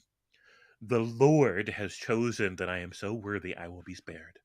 He loves me so much. Now, that's the thing. If the Lord loves you so much that's why you walked away, that's why you're healthy, that's why you're still standing when other people around you aren't, then you are automatically saying not only that you know that there's a God, you know the mind of God in order to speak for him and say, he personally did this for me because he loves me. And you're automatically saying that the reason he didn't do it for someone else is he doesn't love them so much. You're automatically saying that. You can't get away from that. So they get so focused on how things affect them, their own selfish narrative, their own selfish benefits, that it greatly diminishes how much compassion they have for other people. I don't know why God didn't find you worthy to be spared this horrific thing, but he found me worthy, bitches. Isn't that great? I love that. Gnostic conforming. So this was my I'd like to thank my Lord and Savior for helping me win this football game. Right. But he's too busy to show up for this other stuff. That's oh man, James is a really good point. It was really funny. Right. Selfishness and addiction. It is very much Wait. that. I can't hear my one black friend. He's saying something. Oh, I think he's still muted. My one black friend. We can't hear him. James, I will gladly pay $30 for the T-shirt that says what you just said. Our Lord and Savior saved you, bitches, or whatever your quote was. Just tell me where to send the money. I wish I only needed an extra large, but I need a triple extra large. I'll gladly pay. Fair. And though an atheist, I'll wear that when I travel. Nice. Very nice. So I wanna follow up with this Sam Harris. It's a brief essay that he wrote. I think this is really good. I looked this up and sort of for him to elaborate his point here. And this is kind of where I've been feeling lately. Like this whole there is no God. And then most important and you know it. That's the part that's really changed the way I see this. All right, so somewhere in the world, he wrote this back in 2005. Somewhere in the world, a man has abducted a little girl. Soon he will rape, torture, and kill her. If an atrocity of this kind not occurring at if an atrocity of this kind is not occurring at precisely this moment, it will happen in a few hours or days at most. Such is the confidence we can draw from the statistical laws that govern the lives of 6 billion human beings. The same statistics also suggest that this girl's parents believe at this very moment that an all-powerful and all-loving God is watching over them and their family. Are they right to believe this? Is it good that they believe this? No. The entirety of atheism is contained in this response. Atheism is not a philosophy. It is not even a view of the world. It is simply a refusal to deny the obvious. Unfortunately, we live in a world in which the obvious is overlooked as a matter of principle. The obvious must be observed and reobserved and argued for. This is a thankless job. It carries with it an aura of petulance, of insensitivity. It is, moreover, a job that the atheist does not want. It is worth noting that no one ever need identify themselves as a non-astrologer or a non-alchemist. Consequently, we do not have words for people who deny the validity of these pseudo-disciplines. Likewise, atheism is a term that should not even exist. Atheism is nothing more than the noises reasonable people make when in the presence of religious dogma. The atheist is merely a person who believes that the 260 million Americans, 87% of the population, who claim to, quote, never doubt the existence of God, should be obliged to present evidence for his existence and indeed for his benevolence, given the relentless destruction of innocent human beings we witness in the world each day. Only the atheist appreciates just how uncanny our situation is. Most of us believe in a God that is every bit as specious as the gods of Mount Olympus. No person, whatever his or her qualifications, can seek public office in the United States without pretending to be certain that such a God exists. And much of what passes for public policy in our country conforms to religious taboos and superstitions appropriate to a medieval theocracy. Our circumstance is abject, indefensible, and terrifying. It would be hilarious if the stakes were not so high. Consider the city of New Orleans was recently destroyed by Hurricane Katrina. At least 1,000 people died, tens of thousands lost all their earthly possessions, and over 1 million have been displaced. It is safe to say that almost every person living in New Orleans at the moment Katrina struck believed in an omnipotent, omniscient, and compassionate God. But what was God doing while a hurricane laid waste to their city? Surely he heard the prayers of those elderly men and women who fled the rising waters for the safety of their attics, only to be slowly drowned there. These were people of faith. These were good men and women who had prayed throughout their lives. Only the atheist has the courage to admit the obvious. These poor people spent their lives in the company of an imaginary friend. Of course, there had been ample warning that a storm, quote, of biblical proportions would strike New Orleans, and the human response to the ensuing disaster was tragically inept. But it was inept only by the light of science. Advance warning of Katrina's path was wrested from mute nature by meteorological calculations and satellite imagery. God told no one of his plans. Had the residents of New Orleans been content to rely on the beneficence of the Lord, they wouldn't have known that a killer hurricane was bearing down upon them until they felt the first gust of wind on their faces. And yet, a poll conducted by the Washington Post found that 80% of Katrina's survivors claim that the event has only strengthened their faith in God. Oh my goodness. As Hurricane Katrina was devouring New Orleans, nearly 1,000 Shiite pilgrims were trampled to death on a bridge in Iraq. There can be no doubt that these pilgrims believed mightily in the God of the Quran. Indeed, their lives were organized around the indisputable fact of his existence. Their women walked veiled before him. Their men regularly murdered one another over rival interpretations of his word. It would be remarkable if a single survivor of this tragedy lost his faith. More likely, the survivors imagined that they were spared through God's grace. Only the atheist recognizes the boundless narcissism and self-deceit of the saved. Only the atheist realizes how morally objectionable it is for survivors of a catastrophe to believe themselves spared by a loving God, while the same God drowned infants in their cribs.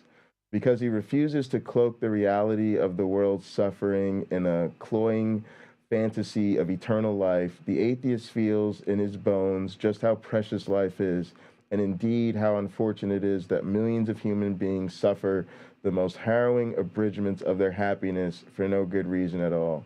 Of course, people of faith regularly assure one another that God is not responsible for human suffering. But how else can we understand the claim that God is both omniscient and omnipotent?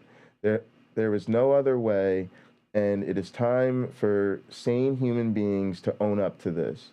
This is the age-old problem of theodicy, of course, and we should consider it solved. If God exists, he either can do nothing to stop most egregious calamities, or he does not care to. God, therefore, is either impotent or evil. Pious readers will now execute the following pirouette, yeah. God cannot be judged by merely human standards of morality. But of course, human standards of morality are precisely what the faithful use to establish God's goodness in the first place. And any God who could concern himself with something as trivial as gay marriage or the name by which he is addressed in prayer is not as inscrutable as all that. If he exists, the God of Abraham is not merely unworthy of the immensity of creation, he is unworthy even of man. There's another possibility, of course, and it is both the most reasonable and least odious. The biblical God is a fiction. As Richard Dawkins has observed, we are all atheists with respect to Zeus and Thor. Only the atheist has realized that the biblical God is no different. Consequently, only the atheist is compassionate enough to take the profundity of the world's suffering at face value. It is terrible that we all die and lose everything we love. It is doubly terrible that so many human beings suffer needlessly while alive, that so much of this suffering can be directly attributed to religion. The religious hatreds, religious wars, religious delusions, and religious diversions of scarce resources is what makes atheism a moral and intellectual necessity. It is a necessity, however, that places the atheist at the margins of society. The atheist, by merely being in touch with reality, appears shamefully out of touch with the fantasy life of his neighbors. All right. And yeah, that's kind of where I wanted us to get to, because to me, a lot of this, for me, is really changing up and having a different conversation, where the issue is a much more moral one, where we're willing to come face to face with the fact that, you know, to me, Christianity is immoral. All the Abrahamic faiths are immoral. And I do think a lot of us need to think through where we're at in our lives. And I don't fault anybody for being in either space. Just like I eventually learned that I had to accept the paranoia of the members of my marijuana club. It was sad. It was sad. I actually thought some of the most meaningful experiences I had in college came in those situations where I was able to have students and police officers sit down together in the same room and talk to each other. Certainly, in terms of my professional development, the meetings I had with police and different people throughout the system was incredibly important to me. But I couldn't force other people to be comfortable with that, right? So I had to, go it alone in a lot of those situations. But I do think if people are not only serious about leaving behind religion, but also creating a better world for atheists, making it more normal, more socially accepted to be an atheist, I really do think we have to start with being more honest with ourselves and more honest with the people in our lives. And I use, in this sense, your participation in this community as a motivating factor. A lot of the challenging conversations I had with my mom were prompted by things that were going on in this community that I wanted to talk about. That gave me an in, because it allowed me to realize this is what's important to me. These are the people that are important to me. These are the issues that are important to me. So I think for a lot of people, if you were a believer and you're not a believer anymore and you just move on with your life, then cool, you probably don't want to talk about it. It's probably not that, maybe it's not that important to you. I don't know. Maybe it's not that important to you, or you just haven't dealt with it or whatever. But to me, if you're in this community, and a lot of us know what I'm talking about, that means you are in these kind of streams and watching videos on YouTube. Like, atheism is a passion of yours. You're in this community really having these conversations literally like every day. As I like to joke, even Christians only talk about Jesus on Sundays, right? but us, we're really talking about this stuff every day. So to me, that's enough for you to realize this is important to you. It's an important part of who you are. Your quote unquote real friends, that being us out here in this community, we certainly know and accept your atheism. And I do think that for a lot of us, that's reason enough to say this is important to me. And if it's safe for me to talk about it, maybe I would consider doing so.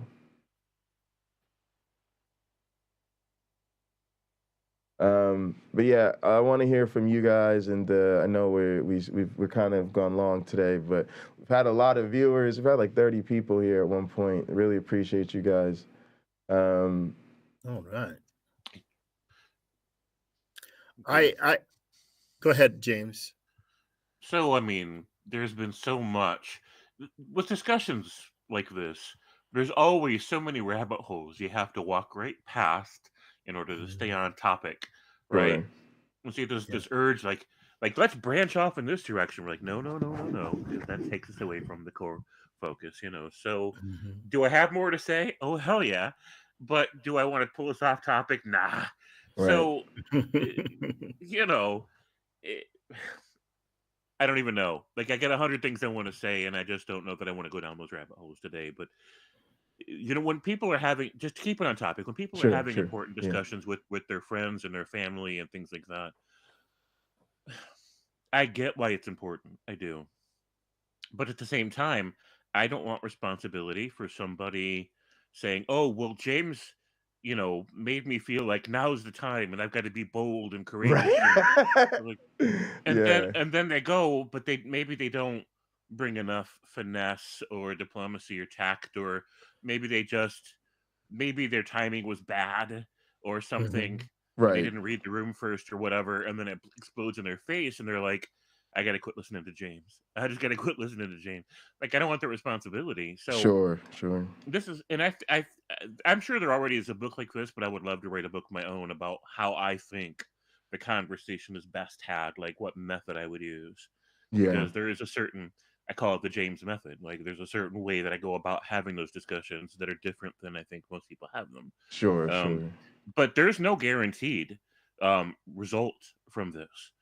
No matter how you say it, even if you use the James method, you can still blow up in your face, right? And then you have to be prepared for those consequences. And if you're not, then maybe now's not the right time. Maybe you've got some growing to do first. Maybe you've got to get stronger and more durable and in a better position in your life where you can take the hit, right? And that may involve building your own social systems that you can fall back on, so that you're not completely left without anybody in the world in case you accidentally burn these bridges. Because sometimes all it takes is a spark. There's enough fuel on that bridge, and the whole damn thing's going to go up in flames. So, I don't want to present it as an absolute do it now, get in their face about it kind of a thing. Right. So it just depends on where you're at. Now, for me personally, I wish I had family to come out to all over again, because I'd be even more bold and obnoxious about it than I was last time. Right. That's just me. Yeah. So wow. The thing you made me think about, James, is I'm fine with that responsibility. I really am, because I've thought about it so much and I've dealt with it so much, and I can tell you, I can honestly say that was the source of suffering for me. And I would love a book like that, because it's up the alley of my interest. So I would read it to resonate with it or see what I took from it, right? But there's a way in which I would recommend for people in the community. I'd say don't read it. And I'd say one of the things that I really think is a problem in our community is we shit on Christians for using tactics, but then we flip around ourselves and we obsess over tactics. Should you use the Socratic method? Do you just tell them they're sitting on some bullshit and go fuck themselves? Should you take them out to dinner first? Should you do it after church? Should you make sure you don't do it on their birthday? Should you call it? Should it be over the phone? At some point, it's like, what's the right way to come out to your family? I want people to have that framework. What's the right way to come out to your family? Whichever way comes out your fucking mouth. What's the right time? Whenever it comes out your fucking mouth, right? Like, because it's such a serious thing that I really do think. All right, so you guys know, a lot of you, maybe some of you guys don't know, but I went to school to be a dating coach, right? That was originally what I was gonna do in addition to being a lawyer. And so I got a degree in social dynamics, and I wanted to be the best dating coach in the world. So I think I got quite skilled in that area of my life because I was deathly serious about it. And it led to my current studies in evolution.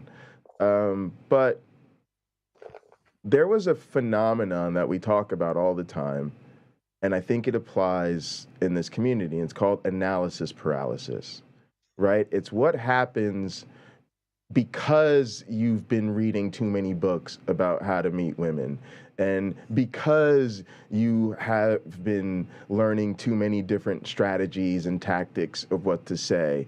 And what happens is you end up sabotaging any chance you have of actually having an interesting or fun and compelling social interaction because you just overthink everything. So most of the time, you don't even act, right? Most of the time, you see a cute girl from across the room, you spend so much time thinking about which tactic you should do or what's the best approach or what you should say, and then you start running down, well, then what she says this, and then right, and then is that, well, then I'm gonna have to do this, and da-da-da-da-da. And by the time you finish slurping your drink and thinking about what to say, you look and she's already on the other side of the room dancing with some other dude, right? Like, opportunity missed, right? Opportunity missed. People ask me, Jay, what is your favorite line? I always say my favorite approach is, hi, my name's Jay, it's nice to meet you. Right? It's the one I never have to think about. It's always true. It's genuinely sincere. And it either works or it doesn't. A person either wants to talk to me and they're like, hi, I'm so-and-so, nice to meet you too, right? And we're off to the races, or not. And nice to now I don't know how to think about it anymore. But seriously, like, I think we do the same thing. And again, I think it only suits them. That's what, I hate to say this, but that's what I want if I'm a cult leader. I want my members to present themselves as so fucking fragile, so insecure, that you are just wrapped with guilt over the thought of even challenging them. And so you just don't. You just don't. Now, the other interesting reason I would tell people, again, interesting read, and that's what we're here for as a community, right? I think part of what we do in our community, I'm joking from the Uncle Bobby perspective, but I'm like, I'm now officially your uncertified self-defense from religion instructor, right? And part of what I want people to understand in terms of defending against religion is stop acting like the religious don't know how to defend their religion. I think what a lot of people think is they're caught up in like this illusion that there's this really hard separation between, say, a pew filler, a preacher or evangelist, and an apologist. And really, But there is. I'll let you finish your thought, but I am absolutely on the opposite side of you. There is. Okay, I don't mean that there is no difference in terms of what they do. Like, there's a there's a difference between a person who, plays on the team versus sits in the stands. But what I'm talking about is the heart of their Christianity is there's way more overlap. And so what I'm getting at is, even if someone isn't a sophisticated apologist or evangelical missionary, what you're going to realize is when it comes to a conversation where they have to defend their faith, or you have a conversation with them about your lack of belief, they are going to immediately turn into an apologist. And the reason is, even if they're just a pew filler or just a, you know, atheist on YouTube, or just somebody who's in the choir or whatever it is, just by sitting around in church on Sunday all the goddamn time, just by participating in their Christian community, just by watching, you know, Christian YouTubers and all this stuff, they have passively absorbed a ton of the apologetics. And so even my mother, who doesn't know any of this stuff and never wants to debate, immediately whipped out every freaking debate tactic you see on YouTube. She didn't do it knowingly, she didn't do it conscientiously, but she did it because it's baked in to how you defend the faith. And defending the faith is baked in to the community. So that's what I'm saying, and that's what I mean to say. And all I'm saying is to say, just have the conversation, because if you go to tactics for this and tactics for that, you're making the same mistake the apologist makes. Like if you watch Uncle Bobby critique Frank Turek or one of these guys who goes around college and then does the street epistemology to college kids, right? One of the points he's always making is that person did not expect to wake up this morning and have a conversation with whoever this apologist is, right? So they're in a sense being ambushed, right? And a lot of times they still, even ambushed, they defend it fine. That's why they've got to do all the damn creative editing, right? But what I'm saying is, we can make this mistake too as atheists. We can wake up in the morning going, oh yeah, well, I've been preparing for this conversation with my mom or my grandma for months because I've got all my tactics figured out from my community. And then you go to have a conversation with them as though they're an unsuspecting Christian who's not gonna have a response to any of these things. And the conversation's gonna go so well because they're not going to have any defense to your tactics. It's like, no. Trust me. They've got defenses to every tactic you're going to whip out that they got from just going to Christian school by being a Christian for 30 or 40, 50 years, whatever it is. So I'm just saying, like, it's all a waste. It's all going to come out anyway. It's all going to play out however it's going to play out. So you might as well just have the conversation rather than spending 6 months preparing for the conversation, because it is going to be what it's going to be anyway. If they're going to lose their temper, if they're going to have an emotional breakdown, if they're going to be manipulative towards you, there's pretty much no tactic I can think of that is going to genuinely avoid triggering their defense mechanisms, because they're already on the hunt to have their defense mechanisms triggered. Yeah. I mean, I think it does. I agree with all of that. Like, that all makes sense. But Yeah. you know, when I go into a discussion, if I were to go into that discussion with a family member, for example, let's say I gave a shit about that connection, and they're very religious Christian, and like, I'm emotionally so invested in that relationship that I'm worried that it will dissolve if I push them too hard or whatever. You know, I'm probably just going to focus on helping them understand where I'm at in my journey and not try to deconvert them. What I've realized recently about Christianity is that it is, for the most part, a trauma response. It's a cope. And I don't think there's a whole lot of exceptions out there. Now, some people are just casually Christian because they were simply raised into it and they just aren't a deep thinker, right? It's just a crutch that they were raised to use, and they don't think a whole lot about it. But most people who are Christians, especially the ones that get really invested in it, it's a trauma response. They're carrying around unhealed trauma from the abuses or neglects from their childhood, and if they wouldn't know how to cope without it. It's a cope. And 2000%, James.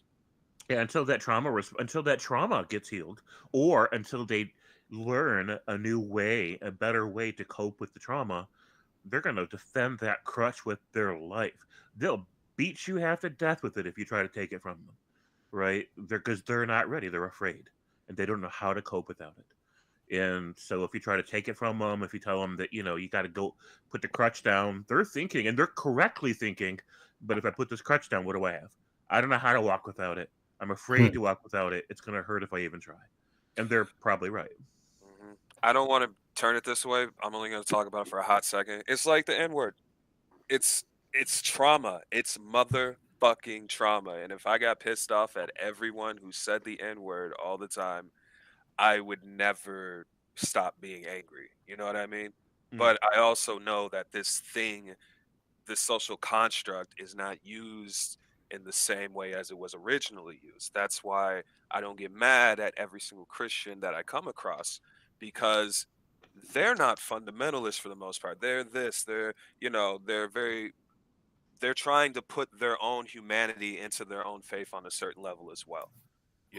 Right, but the problem is they're overlooking the inhumanity of the faith. That's why this stream is called James Apperson Destroys Atheism, because to me, we've reached our capacity. That's cool. We can hang on. We'll have to see how Carrie Ann's thing is. We were in here in case anybody of the public wanted to join us. So now we've got 10 people in here, but everybody in here is a member, which is fine. I don't care.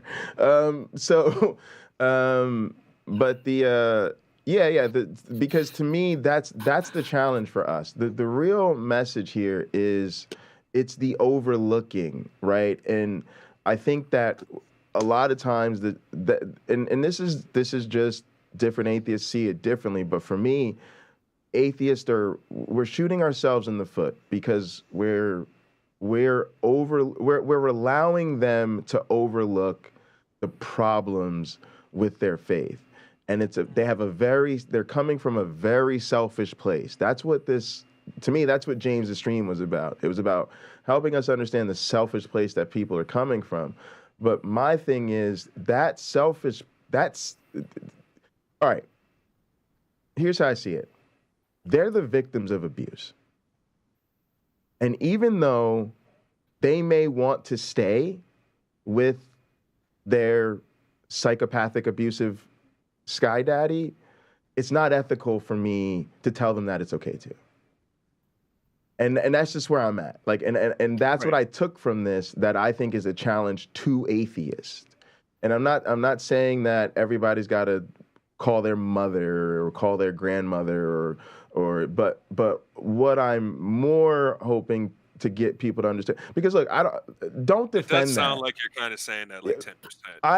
I am, but if you can't, then you just can't, and I don't want to keep talking about it because I know people just can't. Give yourself permission to not, but to me, it's an example, because the example I'm trying to say is we're giving people a pass.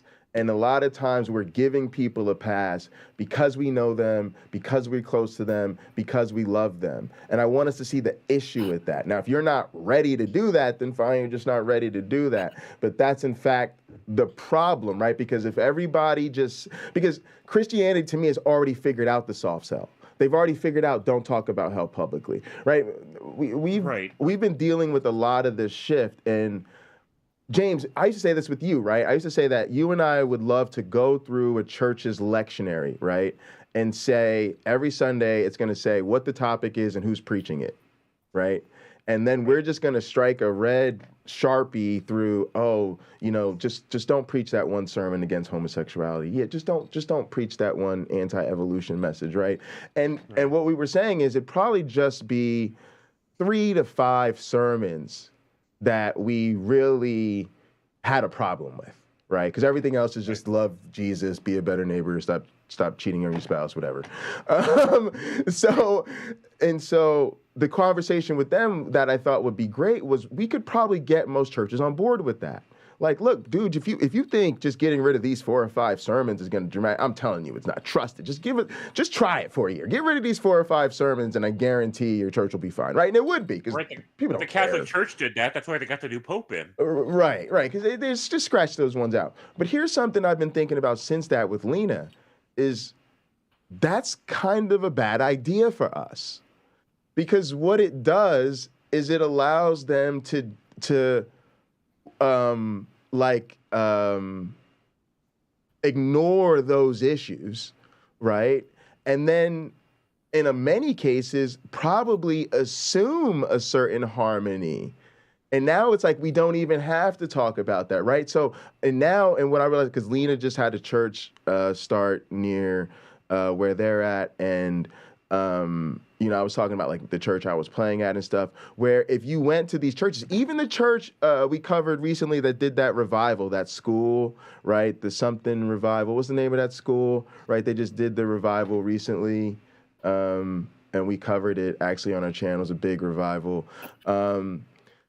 Their doctrine is like freaking hidden, right? So of course they still believe in biblical authority and marriage between a man and a woman and all the problematic things that we have a doctrine with. They just have realized, don't talk about it.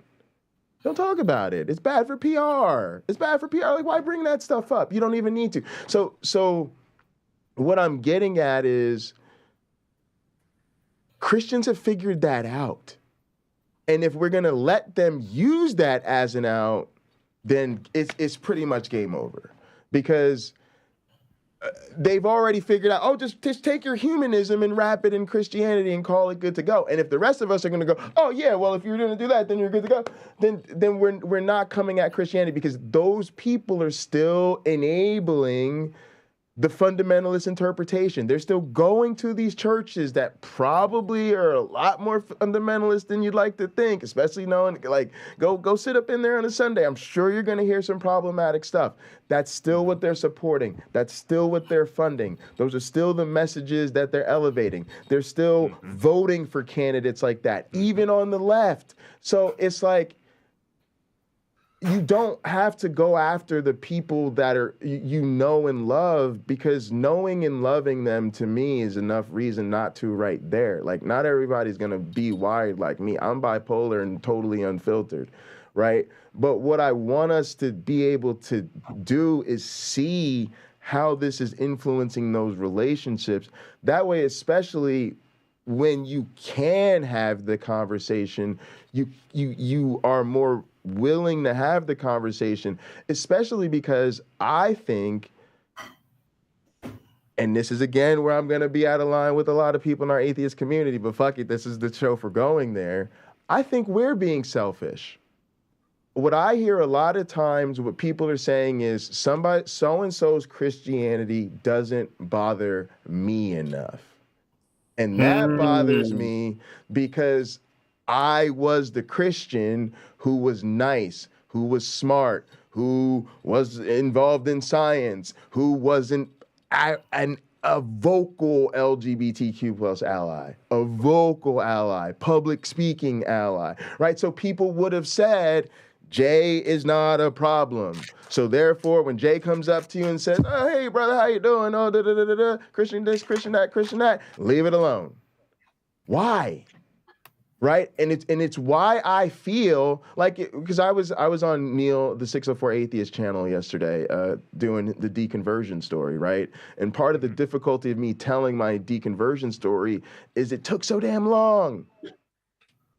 It feels like it took like a decade or more, and it feels like I did it by myself. So what? You're putting too much weight on yourself with that. I heard you talk about that the other day. I want you to know, don't be mad at yourself that it took so long. I'm not mad at myself. I'm frustrated that I see people not. I see people just. And I talked about this earlier, so it was just, I see what us do is we put a lot of qualifiers in front of the Christianity we have a problem with. That gives the people close to us a pass. They don't identify as fundamentalist. They don't identify as evangelical. They don't identify. And so then when we speak out against Christianity, they feel like we're not speaking out against their Christianity. And then on top of that, we tell them, well, I'm not speaking out, I'm not a problem, right? And then that is not helping us challenge Christianity. And so that is like why I feel like this message that James kind of tapped into of how selfish it is, even when it's coming from the basis of their self-experience and just, I have this, my own desire to go to heaven. It's like, well, dude, look at everything you're overlooking just so that you can hold on to your selfish desire to go to heaven. And then, All right. yes, so that's what I'm thinking. I have a question, just super quick, Go my ahead. friend, and then you got it. But I gotta ask Jay this question, and you're gonna make me use the term, and you know I hate the term. I'm gonna devil's advocate here. Okay. If everything you're saying is true, why didn't you go harder at Ken Ham?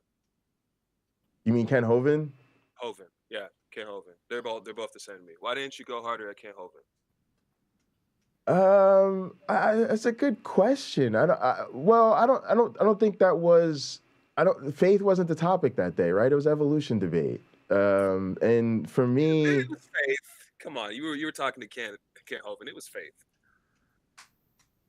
But I couldn't. I don't know. There was a lot of things. So, to be honest with you, I thought that was sort of something, like, we talked about it before, right? Like, I thought we dealt with the creative challenge. Like, let's go in there and do something fun. So there was a lot of things going on. One, I think people should realize I really wanted to represent myself in a way that wasn't something I couldn't show my students, right? And I think the sort of debate me bro dumpster fire thing is not useful for that perspective. So that was one of the things. Also, Donnie was very clear that he did not want that debate to be a dumpster fire. And I also just thought I had Kent Hovind on the issue. Like, I thought we were talking about evolution on trial. I thought it was, I thought we did that. I don't know. I think it's a good question, but I don't think that was the setting for it, I guess would be in general my response. Right.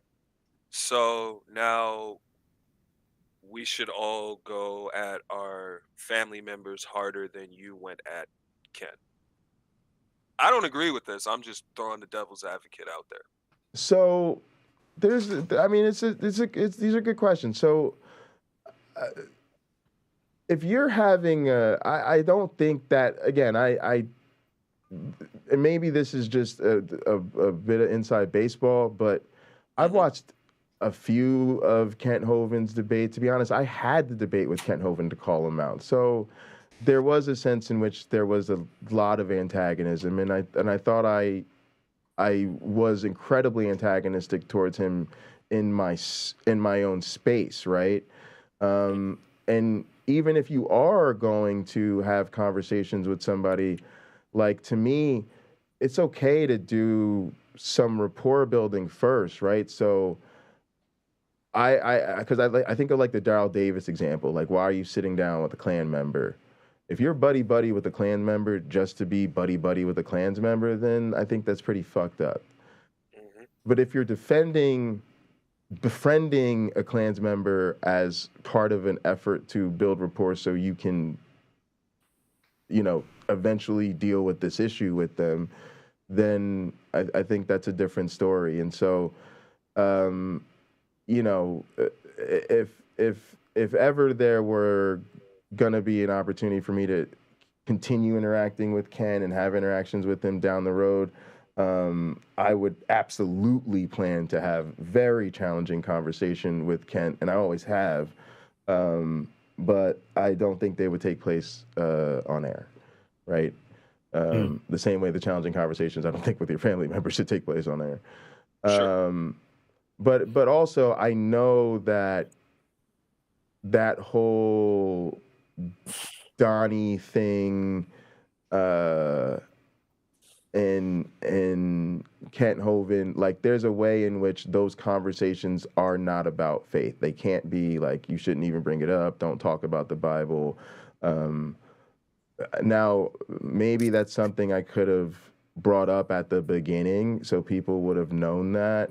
But yeah, I kind of look back at that, and maybe that's a little bit enlightening for me as to why some people were frustrated. But like I said, it was about evolution on trial, and I think when I do that, as an evolutionary biologist, it's not about atheism versus religion, even if he tries to make it that way, right? Because that's where he wants to go. And as professionals, we can't do that. In that sense, you are better off calling Arn Ra or somebody who doesn't feel like they have to toe a line on that. But yeah, I don't know. I also just think the truth is I don't have a relationship with Kent Hovind, right? And that's a thing that I think gets lost in a lot of these type of interactions online, where I don't feel like I'm giving pass to this person's Christianity because I'm not, right? Like, we're not friends, right? Like, and there's no way we could become friends without this coming to the table, right? Ken Hovind thinks I'm going to fucking hell, and he would tell me that to my face. Yeah. Oh, we ain't friends, right? You see what I'm saying? Like, so it's kind of different like that. But yeah, I think you have to. You got to decide, right? To me, I don't think Kent Hovind is. I think he's a lost cause, right? And there might be a lot of people in your family that are a lost cause, but I would just say acknowledge that if you can, right? It's complicated, but yeah, I think those are good questions. But yeah, I think there's a lot of different things there. Okay. Yeah. I had some thoughts about it. Yeah, go ahead, James. And I can't remember the name of the article that I shared with you that was specifically about this. We talked about it after the debate. I remember this, yeah, but I forget which one it was. I tried looking it up. I couldn't remember the name of it. Basically, it said that the only right way to show up for a debate like that is wearing clown shoes. Because you don't... That's a quote from the article, and I just wish I could remember what it was called. Yeah, it had the guy in clown costume, yeah. Yeah. Right. So... you know, there's lots to unpack there, but one of the things was, look, when for anybody listening that didn't see the debate, or even if you did, Kent presents to his audience this list of things that that students and teachers in evolution don't realize or won't admit, right? And so one of the examples was, here is a picture of different species, different creatures in time, right? And here's lines connecting them, and it's just a picture of like an evolutionary tree or whatever. And Kent's position is, look, just because you have a page with pictures on it with lines drawn between them doesn't mean that proves evolution, right? And Jay clarified, Kent, you're right. That picture, drawing lines between pictures, doesn't prove evolution, right? What Jay was letting everybody know is, he is a dual PhD evolutionary biologist, and he's clarifying for Kent's audience, we don't think that this picture with lines on it proves evolution. We don't. Right. We agree with Kent Hovind that this doesn't prove evolution, right? Right. And so everything that Jay agreed with him on, everybody in the university would agree with. Everybody that Jay learned from would agree with.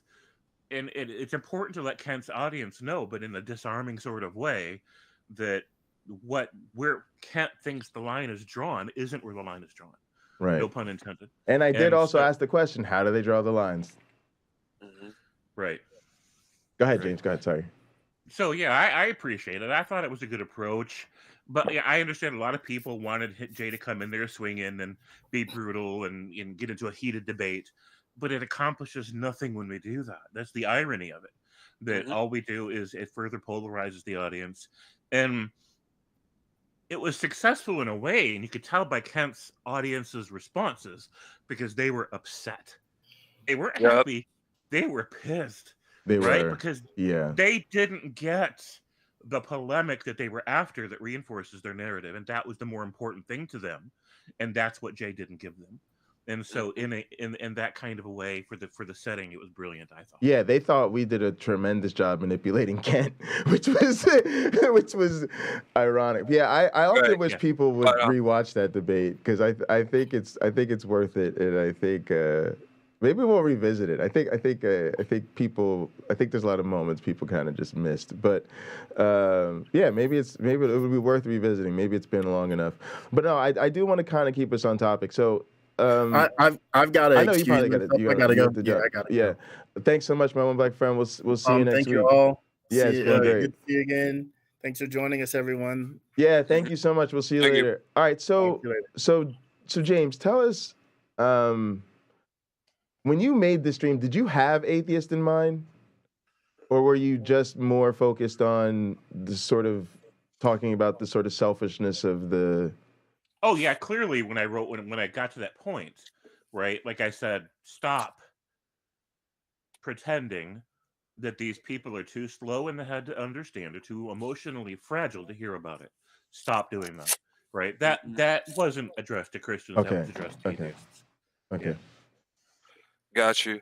Yo, I think it's okay though to have all these conversations about tactic and stuff when you're talking to people in your personal life because of the setting, because of the proximity and everything with these people. Like I know, for example, with my mom, if I come out to her and say, "Mom, I'm atheist," and I just leave it there, she's going to like fall off a cliff spiritually, and like because that is such charged and loaded language to her. But like I just did earlier today, because it's Sunday, I text her, "Hey, I know you're probably speaking today at church. Thanks for being the type of Christian Paul would hate." Because she's a woman with her head uncovered, speaking in a church on Sunday to men about what it means to be a Christian. I can send her that, and that's not the same thing. I know it's not the same thing, but it also. Do you really think her spirituality be devastated if you told her you're atheist? Because I think it might not be. I think, honestly, Wayne, I think the way We a had lot that of these people are so committed to their faith, I don't think it would shake their faith. They're not gonna. She's not gonna stop, but she's not gonna stop believing, right? I don't think she'll stop believing, but it would cause short-term irreparable harm to our relationship because this happened before. I've told her before that I straight up don't believe.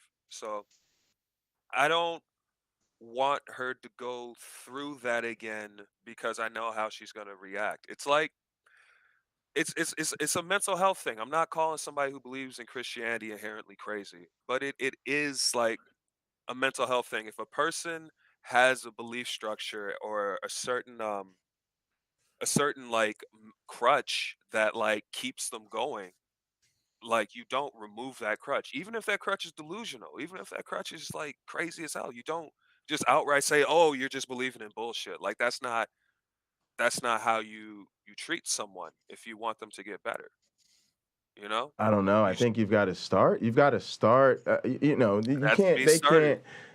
They can't. You can't. You can't. You can't get rid of a problem you don't know you have. I think it has to start at some level with the acknowledgement of the problem. And again, my message here is I just want to be clear because I really don't want people blowing up at me about this. Just set aside whatever relationships are too sensitive for you to challenge, because that's your limit. That's your comfort zone. That's where you are not comfortable. But I think we still need to be honest about what we're dealing with. And in a lot of these situations, we're dealing with what I talked about, compassion poisoning. You feel so bad for another person that you can't live your truth. And there are consequences for a lot of us for doing that. Number one, there are the consequences of you're not living your full truth with your intimate relations. And then also you potentially not being a real part of the a change or growth opportunity in that person's life. And that's unfortunate. And the other thing is, they're the victims here. Like, I have so much less of a problem Nah, I can't even say that, because here's the thing. I actually don't think, at least not in our current society, that people fall into this stuff without an exploitive indoctrination campaign. And I'm covering the entire pseudoscientific spectrum, from fundamentalist religion all the way down to just like multi-level marketing and, you know, fucking essential oils type of bullshit, right?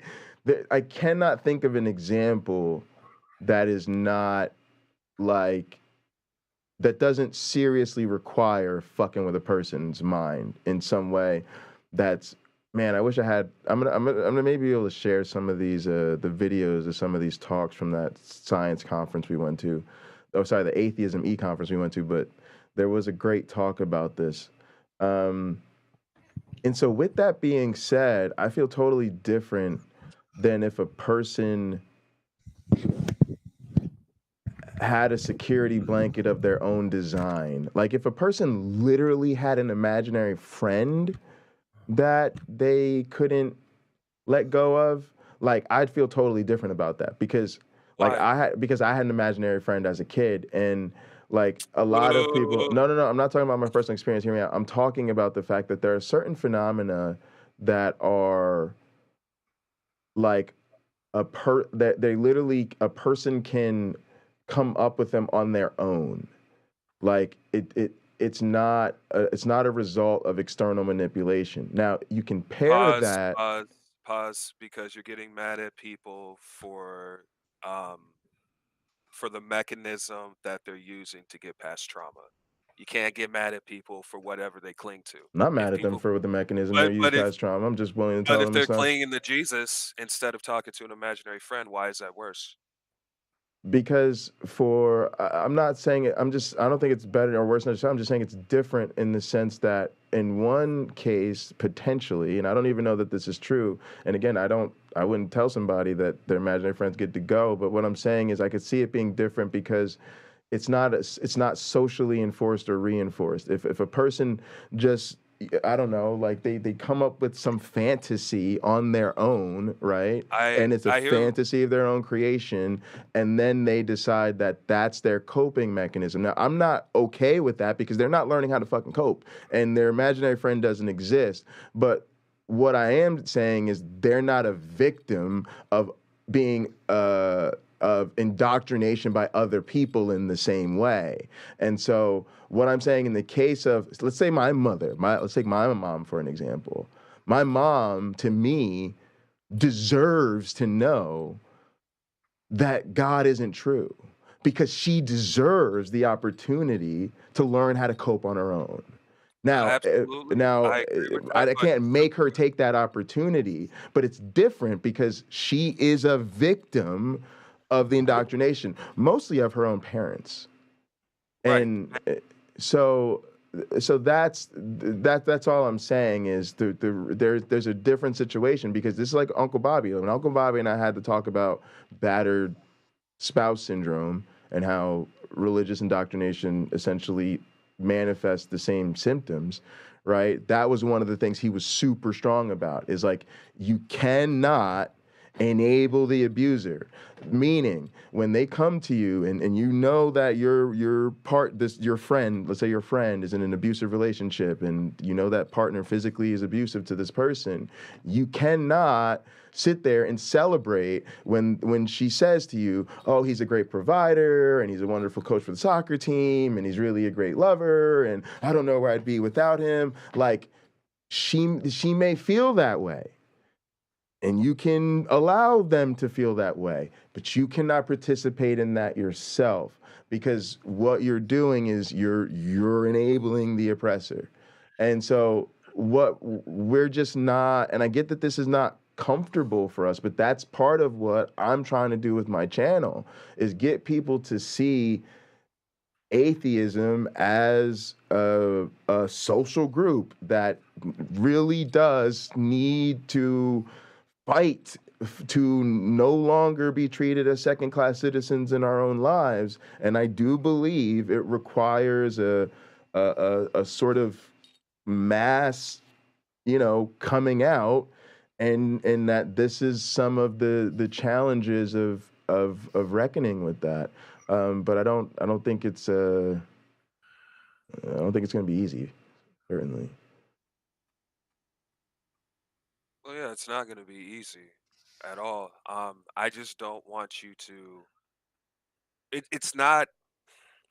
When you say it's indoctrination, but and it is, but you have to understand if somebody's indoctrinated, they're so deep in it, it's an all-consuming thing, and you are asking people to give up an all-consuming thing in their life. Mm-hmm. It's not just a bad relationship; it's every relationship, and Yes. most people don't walk away from that shit cold turkey. Mm-hmm. That's a limit to my compassion. I see it very similar, like what James was saying about the the the paradox of tolerance, right? And how I resolve that is I don't claim to have unbounded tolerance. I don't claim to be the most tolerant person. I don't tolerate intolerance. It's a paradox, but I settle it by just saying, yeah. If you're an intolerant person, I'm not going to be tolerant towards you. People could call it what they want and say what they want, but that's how I resolve it, right? And it's the same thing here. There's for me, it's just I feel bad that people are in this situation, but you gotta pull them out of it, right? There's no that is what religion does to people, right? It gets so deep in the person's soul, into their identity. They identify with it so strongly that it becomes like an addiction, like. They're stuck. It's not an addiction. It's a social construct. Like it's not just in your head. Like you keep talking about like it's a mental illness. Not you're saying that directly, but a lot of the language that you're using, like it's just like it's a choice that I'm not sure that it's not. it's not. If it's a mental illness, then capitalism and patriarchy are mental illnesses, I'm not and sure that they're not. I mean, like a I lot of the can't. ideologies, and also I'm not sure that that's true. I don't want to have those. I'm not like prepared to have the necessary conversation to compare the two. But I listen. I think we're dealing with a form. I mean, I think we're dealing with an insidious form of insanity. I mean, I feel very strongly about like what Sam Harris was saying. We are really talking about people who are not coming to grips with the obvious. I mean, we are in 2 + 2 = 17 territory. Now, I'll be the first to admit that I'm not qualified to diagnose people who believe 2 + 2 = 17. But when we get to 2 + 2 = 17 territory, I am qualified to say reasonable, socially, emotionally, and cognitively functioning adults don't reason this way. Now, we could talk about the whys and the hows and the whatevers, but yeah, I do think there really is something wrong with in their heads. Like that, yeah. I honestly, if I could convince my mother to seek treatment, I would. If I could convince my grandparents to seek treatment, I absolutely, because you that we can't I don't think we can have it both ways. I don't think we can literally say we have to show so much compassion to these people because they're psychologically dependent on a fairy tale. But we can't say there's anything wrong with them cognitively. Like, bro, they need help. I don't know. Like, to me, this is what I'm saying. Why do we play word games with each other on their behalf? Like, that's what I'm trying to figure out. Because I think you're talking about fundamentalism. I'm not. I'm talking about Christianity. I'm talking about all Christians. If you believe but that, they're not as Christian as you think. If they're already changing their behaviors relative to the book, they're not as Christian as you're saying. They're not the fundamentalist hardcore. They may be like that when you ask them questions directly, but just in their personal behavior, you but know they're that they're less Christian. ignoring. Right, and you are absolutely correct in And that. that is toxic, and they should be ashamed of themselves. Like, I don't like. This is what I'm saying. Like, I just think I just think this is, and again, Wayne, you don't pretend you're just pretend you're talking about a different Christian than your mother. Like I don't know. I understand it. I get what you're saying. I'm just saying, like, my line is the fundamentalism. That's the reason why we're upset every time a person Because denies another well, person's then I view. think we're just Let trying to me have a finish. different Let me finish conversation. this. Let me finish this. You're upset because they believe in a book that denies humanity, and every time push comes to shove, well, not every time, but the majority of the time, when a person is on their own, not with their church, and they have to choose, am I going to be shitty towards another person, or am I going to, like, kind of, try and finesse this, come up with some hermeneutics, something on this to change the meaning of it so I don't have to be shitty to this person. The average person in your lives, the average Christian, is going to finesse their belief structure so that they can be less shitty in general. So, like, that's them not being a Christian right there. Even though they're proclaiming it, they're not actively being. Every time you're not fundamental, I think that's a victory.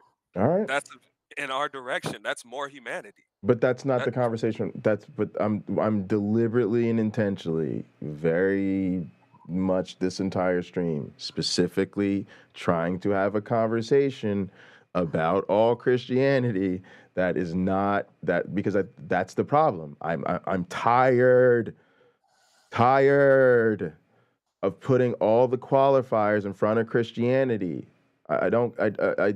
All Christians support Christian fundamentalism. Whether you're a Christian fundamentalist or not, it doesn't matter. I don't think so. That's why they have to shuffle priests, because if they didn't shuffle priests, motherfuckers would be more Okay, upset.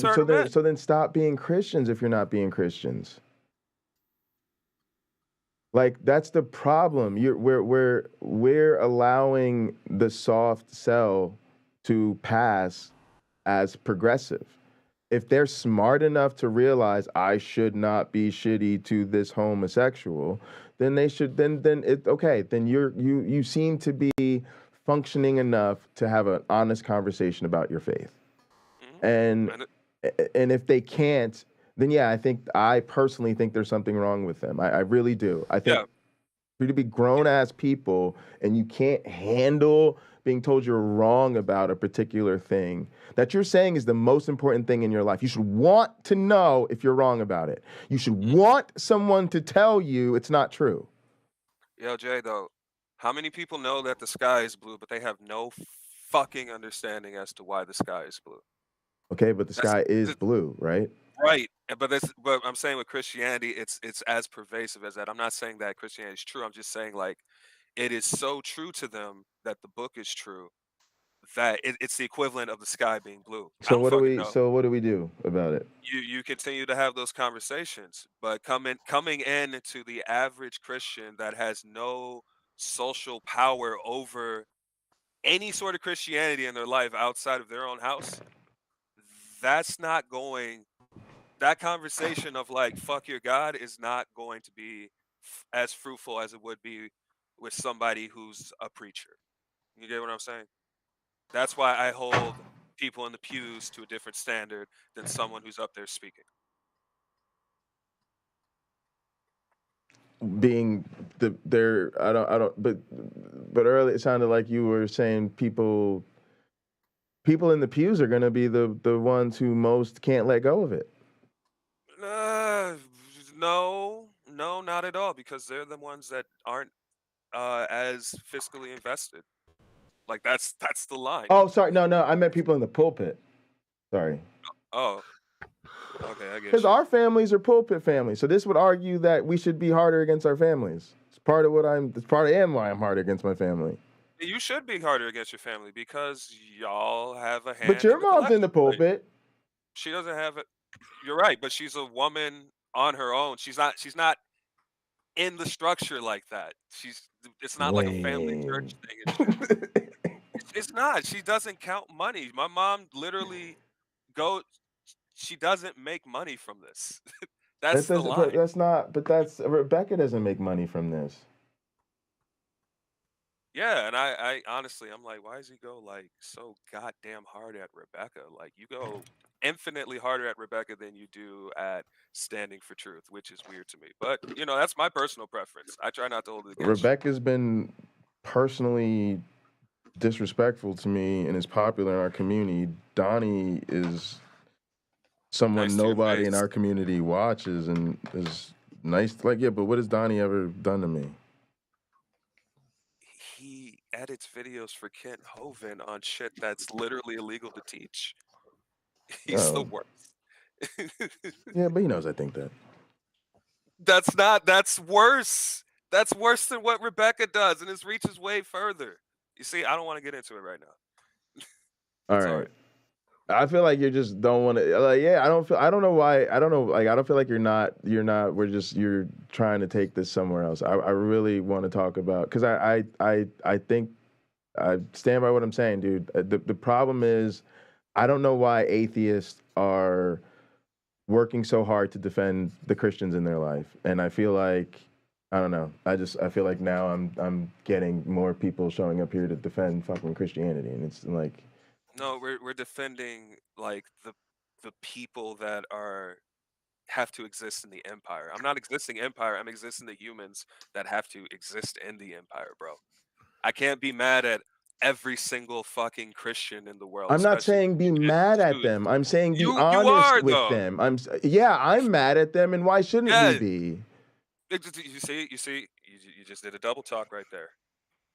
I think we should be fucking mad, but I'm not saying you have to be. You don't have to be angry to have a fucking conversation, but have the conversation. However you're gonna have the conversation, have the conversation. Am I angry about it? Yeah, I'm angry as fuck. I don't mind, and I don't mind being, like, clearly I'm angry about it. And I think more people should be. I think the Christianity is like the KKK, but it's the cool one. It's the one that apparently no mask required.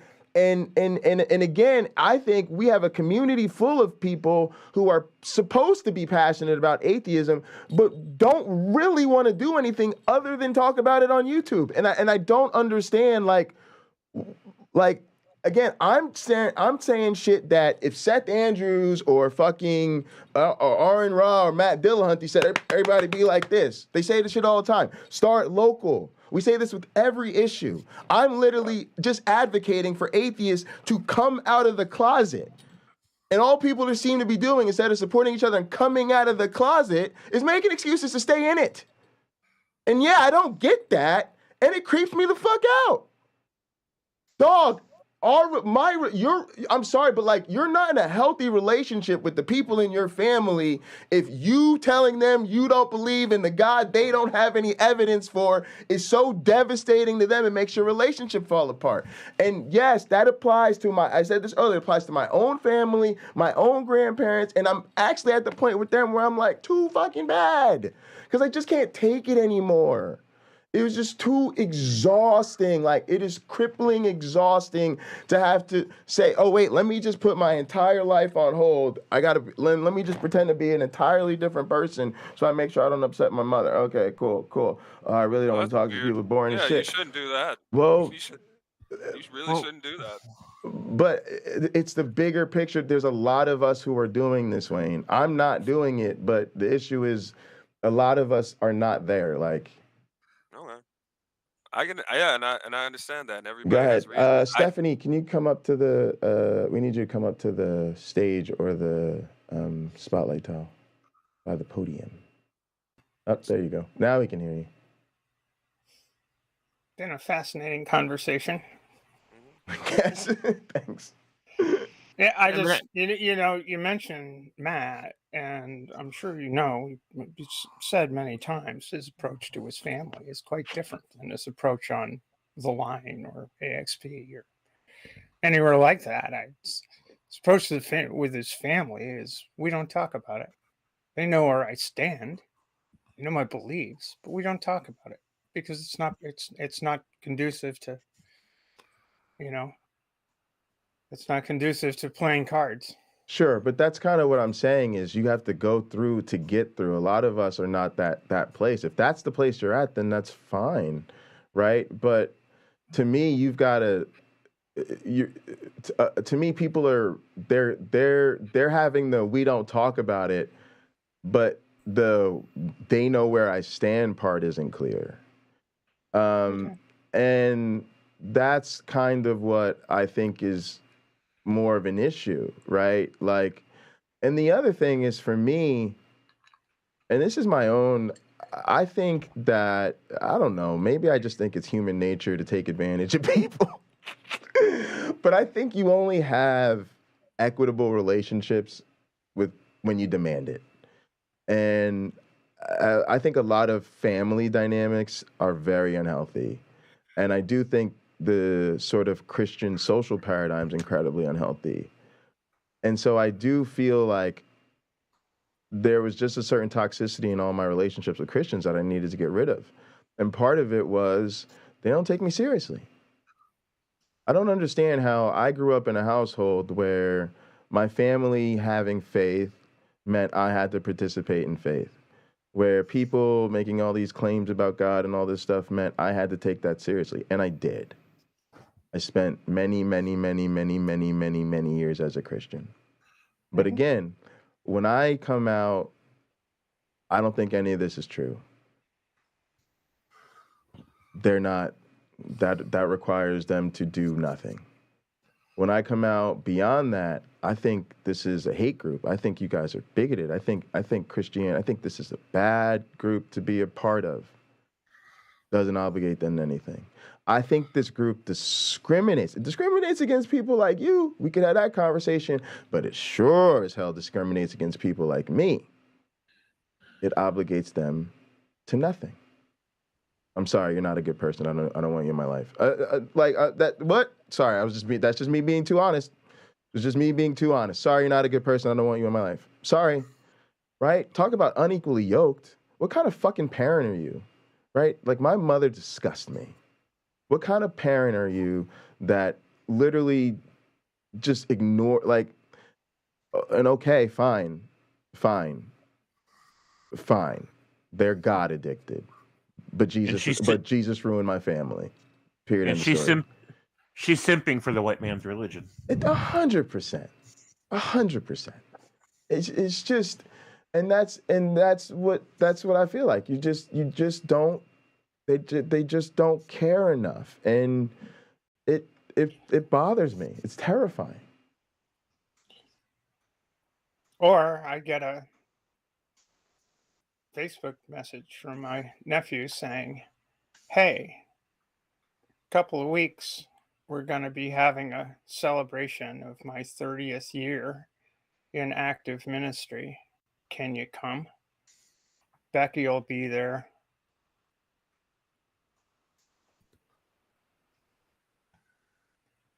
How you feel about my that? church wants you to be there. I want you to be there. I mean, I think at some point you have to ask, what does your religion mean to you? I mean, you can have that conversation. You can have that, and it can go both ways. What does your atheism mean to you? Yeah, sometimes I feel that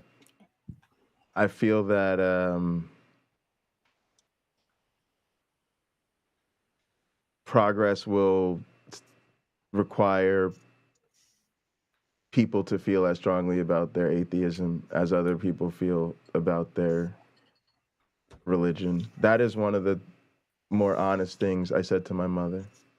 I said, being an atheist is absolutely as important to me as being a Christian is to you, if not more. And so that is something, because I don't think we get to enjoy the privilege. I feel like we have these conversations sometimes.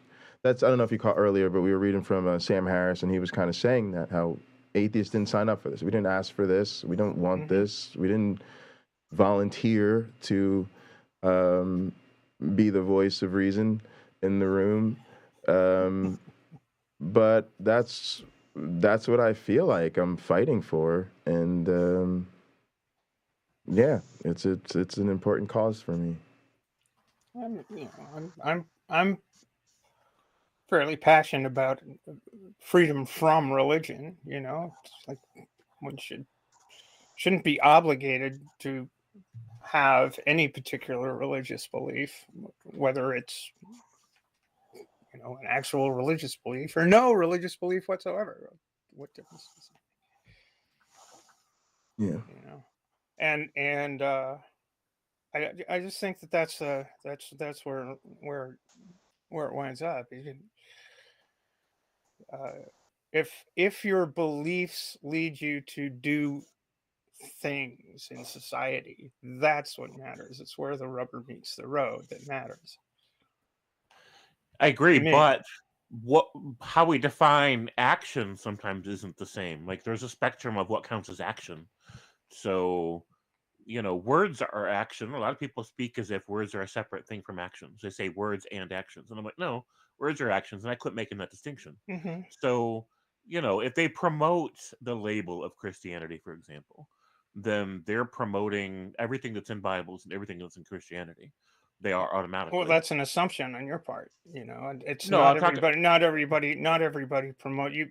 You're unflexible in your willingness to accept another's definition of the God they believe in.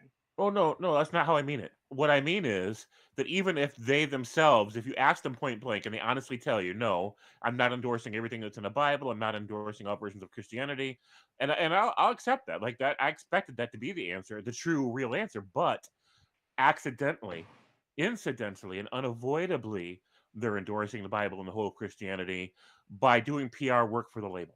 Even if they don't realize that that's what they're doing, that's what they're doing. And that's problematic. That's destructive in our world. It's just kind of weird to me too. Well, I don't know. That's like saying I love rock and roll. That if I love rock and roll means you're can you love rock and roll and passionately hate the Beatles?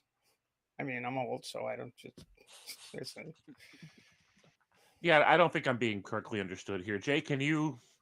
I mean, I don't know. I think. I mean, see what I mean? Right? I'm in a weird place because I think I kind of I think I'm guilty of what Stephanie's saying. Like for me, I see it as differently. Like I don't see rock and roll or any of these other things as ideologies or harmful influences of the world. For me, the way the religion is I almost see it as a mafia family where the Christians are all made men.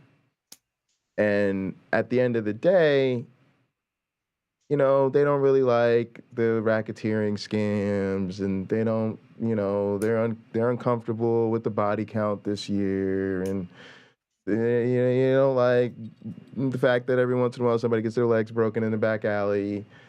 But as long as they're not doing the dirty work themselves, right? They're fine looking the other way. And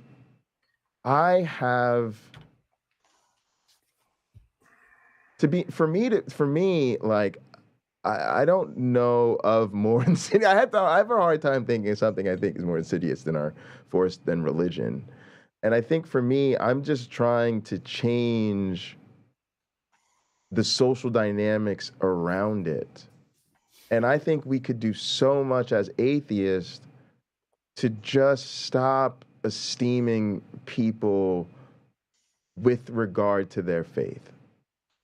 Now, I think in line with what James said in this video, we are doing ourselves a tremendous disservice. Some of us, I'm going to say, I think are doing it out of laziness. I think some of us are doing it out of trepidation. I think some of us are doing it out of an unwillingness to have uncomfortable conversations. But some of us are doing it for much more innocuous reasons. But we really do seem to be pretending as though these people are too stupid to have the conversation and too not fully emotionally equipped. They're too emotionally fragile to have a heart-to-heart.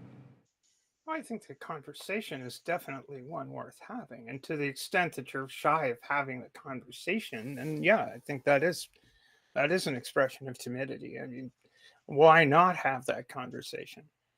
But the conversation can't be on either side. I mean, if the conversation with a Christian is evangelical, like you must submit to the will of God. I mean, that sounds a little bit more like Islam than Christianity. Open your heart to Jesus, that kind of thing.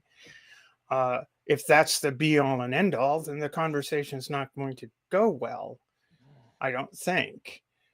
Nor is the conversation going to go well if the opener is there's no God and you shouldn't believe in one because it's a sign of mental illness. I mean, that's not going to go either. I mean, a conversation, to me, is what to the extent that you hold any religious beliefs at all, what do they mean to you, and how do you get there?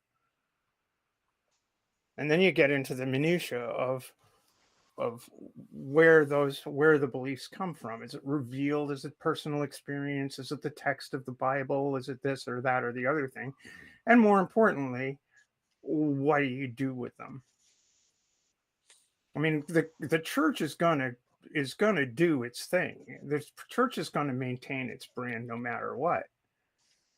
But on the individual level, though, individual Christians are going to hew to the church insofar as they feel comfortable within that social structure, feel comfortable enough with the beliefs, feel comfortable with the person that's delivering the message every Sunday.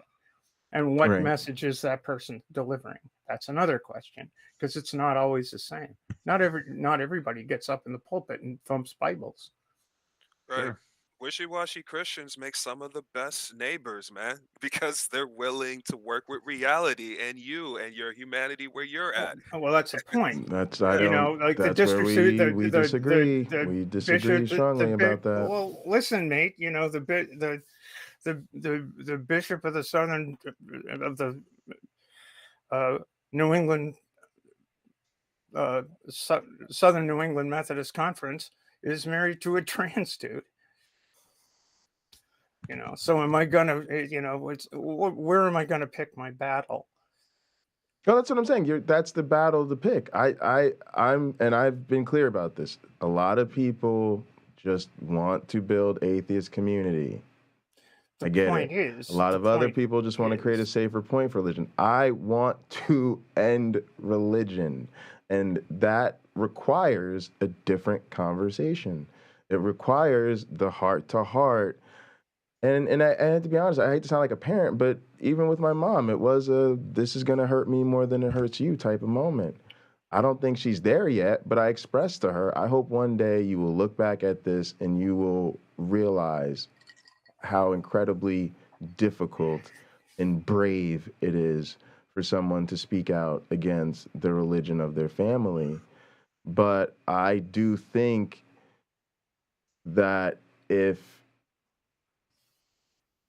we are not at least willing to let the people in our lives know that we don't believe there's a God, then we're treating atheism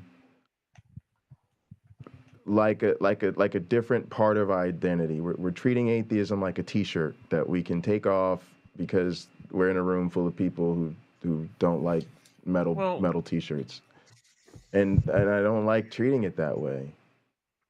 Go ahead, James. What does atheism mean to you in this context? I'll be honest with you, it means a lot. Define it. Define what it is to you when you say that atheism is important. What is atheism? It's that I identify as a person who doesn't believe in God, and that has, I get that I'm supposed to give the boilerplate answer. That atheism is simply me saying there's no God. But I live in a world where belief in religion is so important to people that identifying as someone who doesn't believe in a God affects every area of my life. And so for me, it's having to come to grips with the reality that there's no God and feeling like the world around me is not coming to grips with that with me. More importantly, I feel like atheists are discriminated against. I feel like we are a marginalized population. We are socially oppressed. And so I believe it requires activism to change that. Yeah. And I take strength, you know, I take inspiration, obviously, from the civil rights struggle for people of color. But I take even more from the queer community. The reason being is you can't hide being a person of color. So Black people have to fight for our rights because we can't take off our Black skin. But our queer community, who's always been the same way we've always been, in many cases could choose not to come out. They could play it straight. They could live as their assigned sex or gender, and they didn't. They didn't.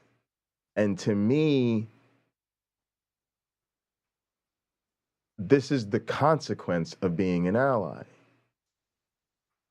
Is you say, look at what it takes. Look at these people who are willing to, as Stephanie says, they're willing to stand at the tip of the spear. And then I go, I don't feel like we're doing that for atheism. I don't feel like a lot of us are willing to stand at the tip of the spear the same way for atheism we are for the queer community. And I think that's what it's gonna take. And the fact that we can't, in many cases, come out to our own families is terrifying to me because it suggests that we're not even there yet. We're not even at the point where it's considered socially acceptable that you might come up in a religious family and you just might turn out to be an atheist. And then when it is brought to the surface, this is something that I told my mom, because I would say this is where me and Matt Dillahunty would disagree. Right? Because Matt seems to have said, my family knows where I'm at, and so I know there's no good conversation. Let's skip it and talk about turkey and cards.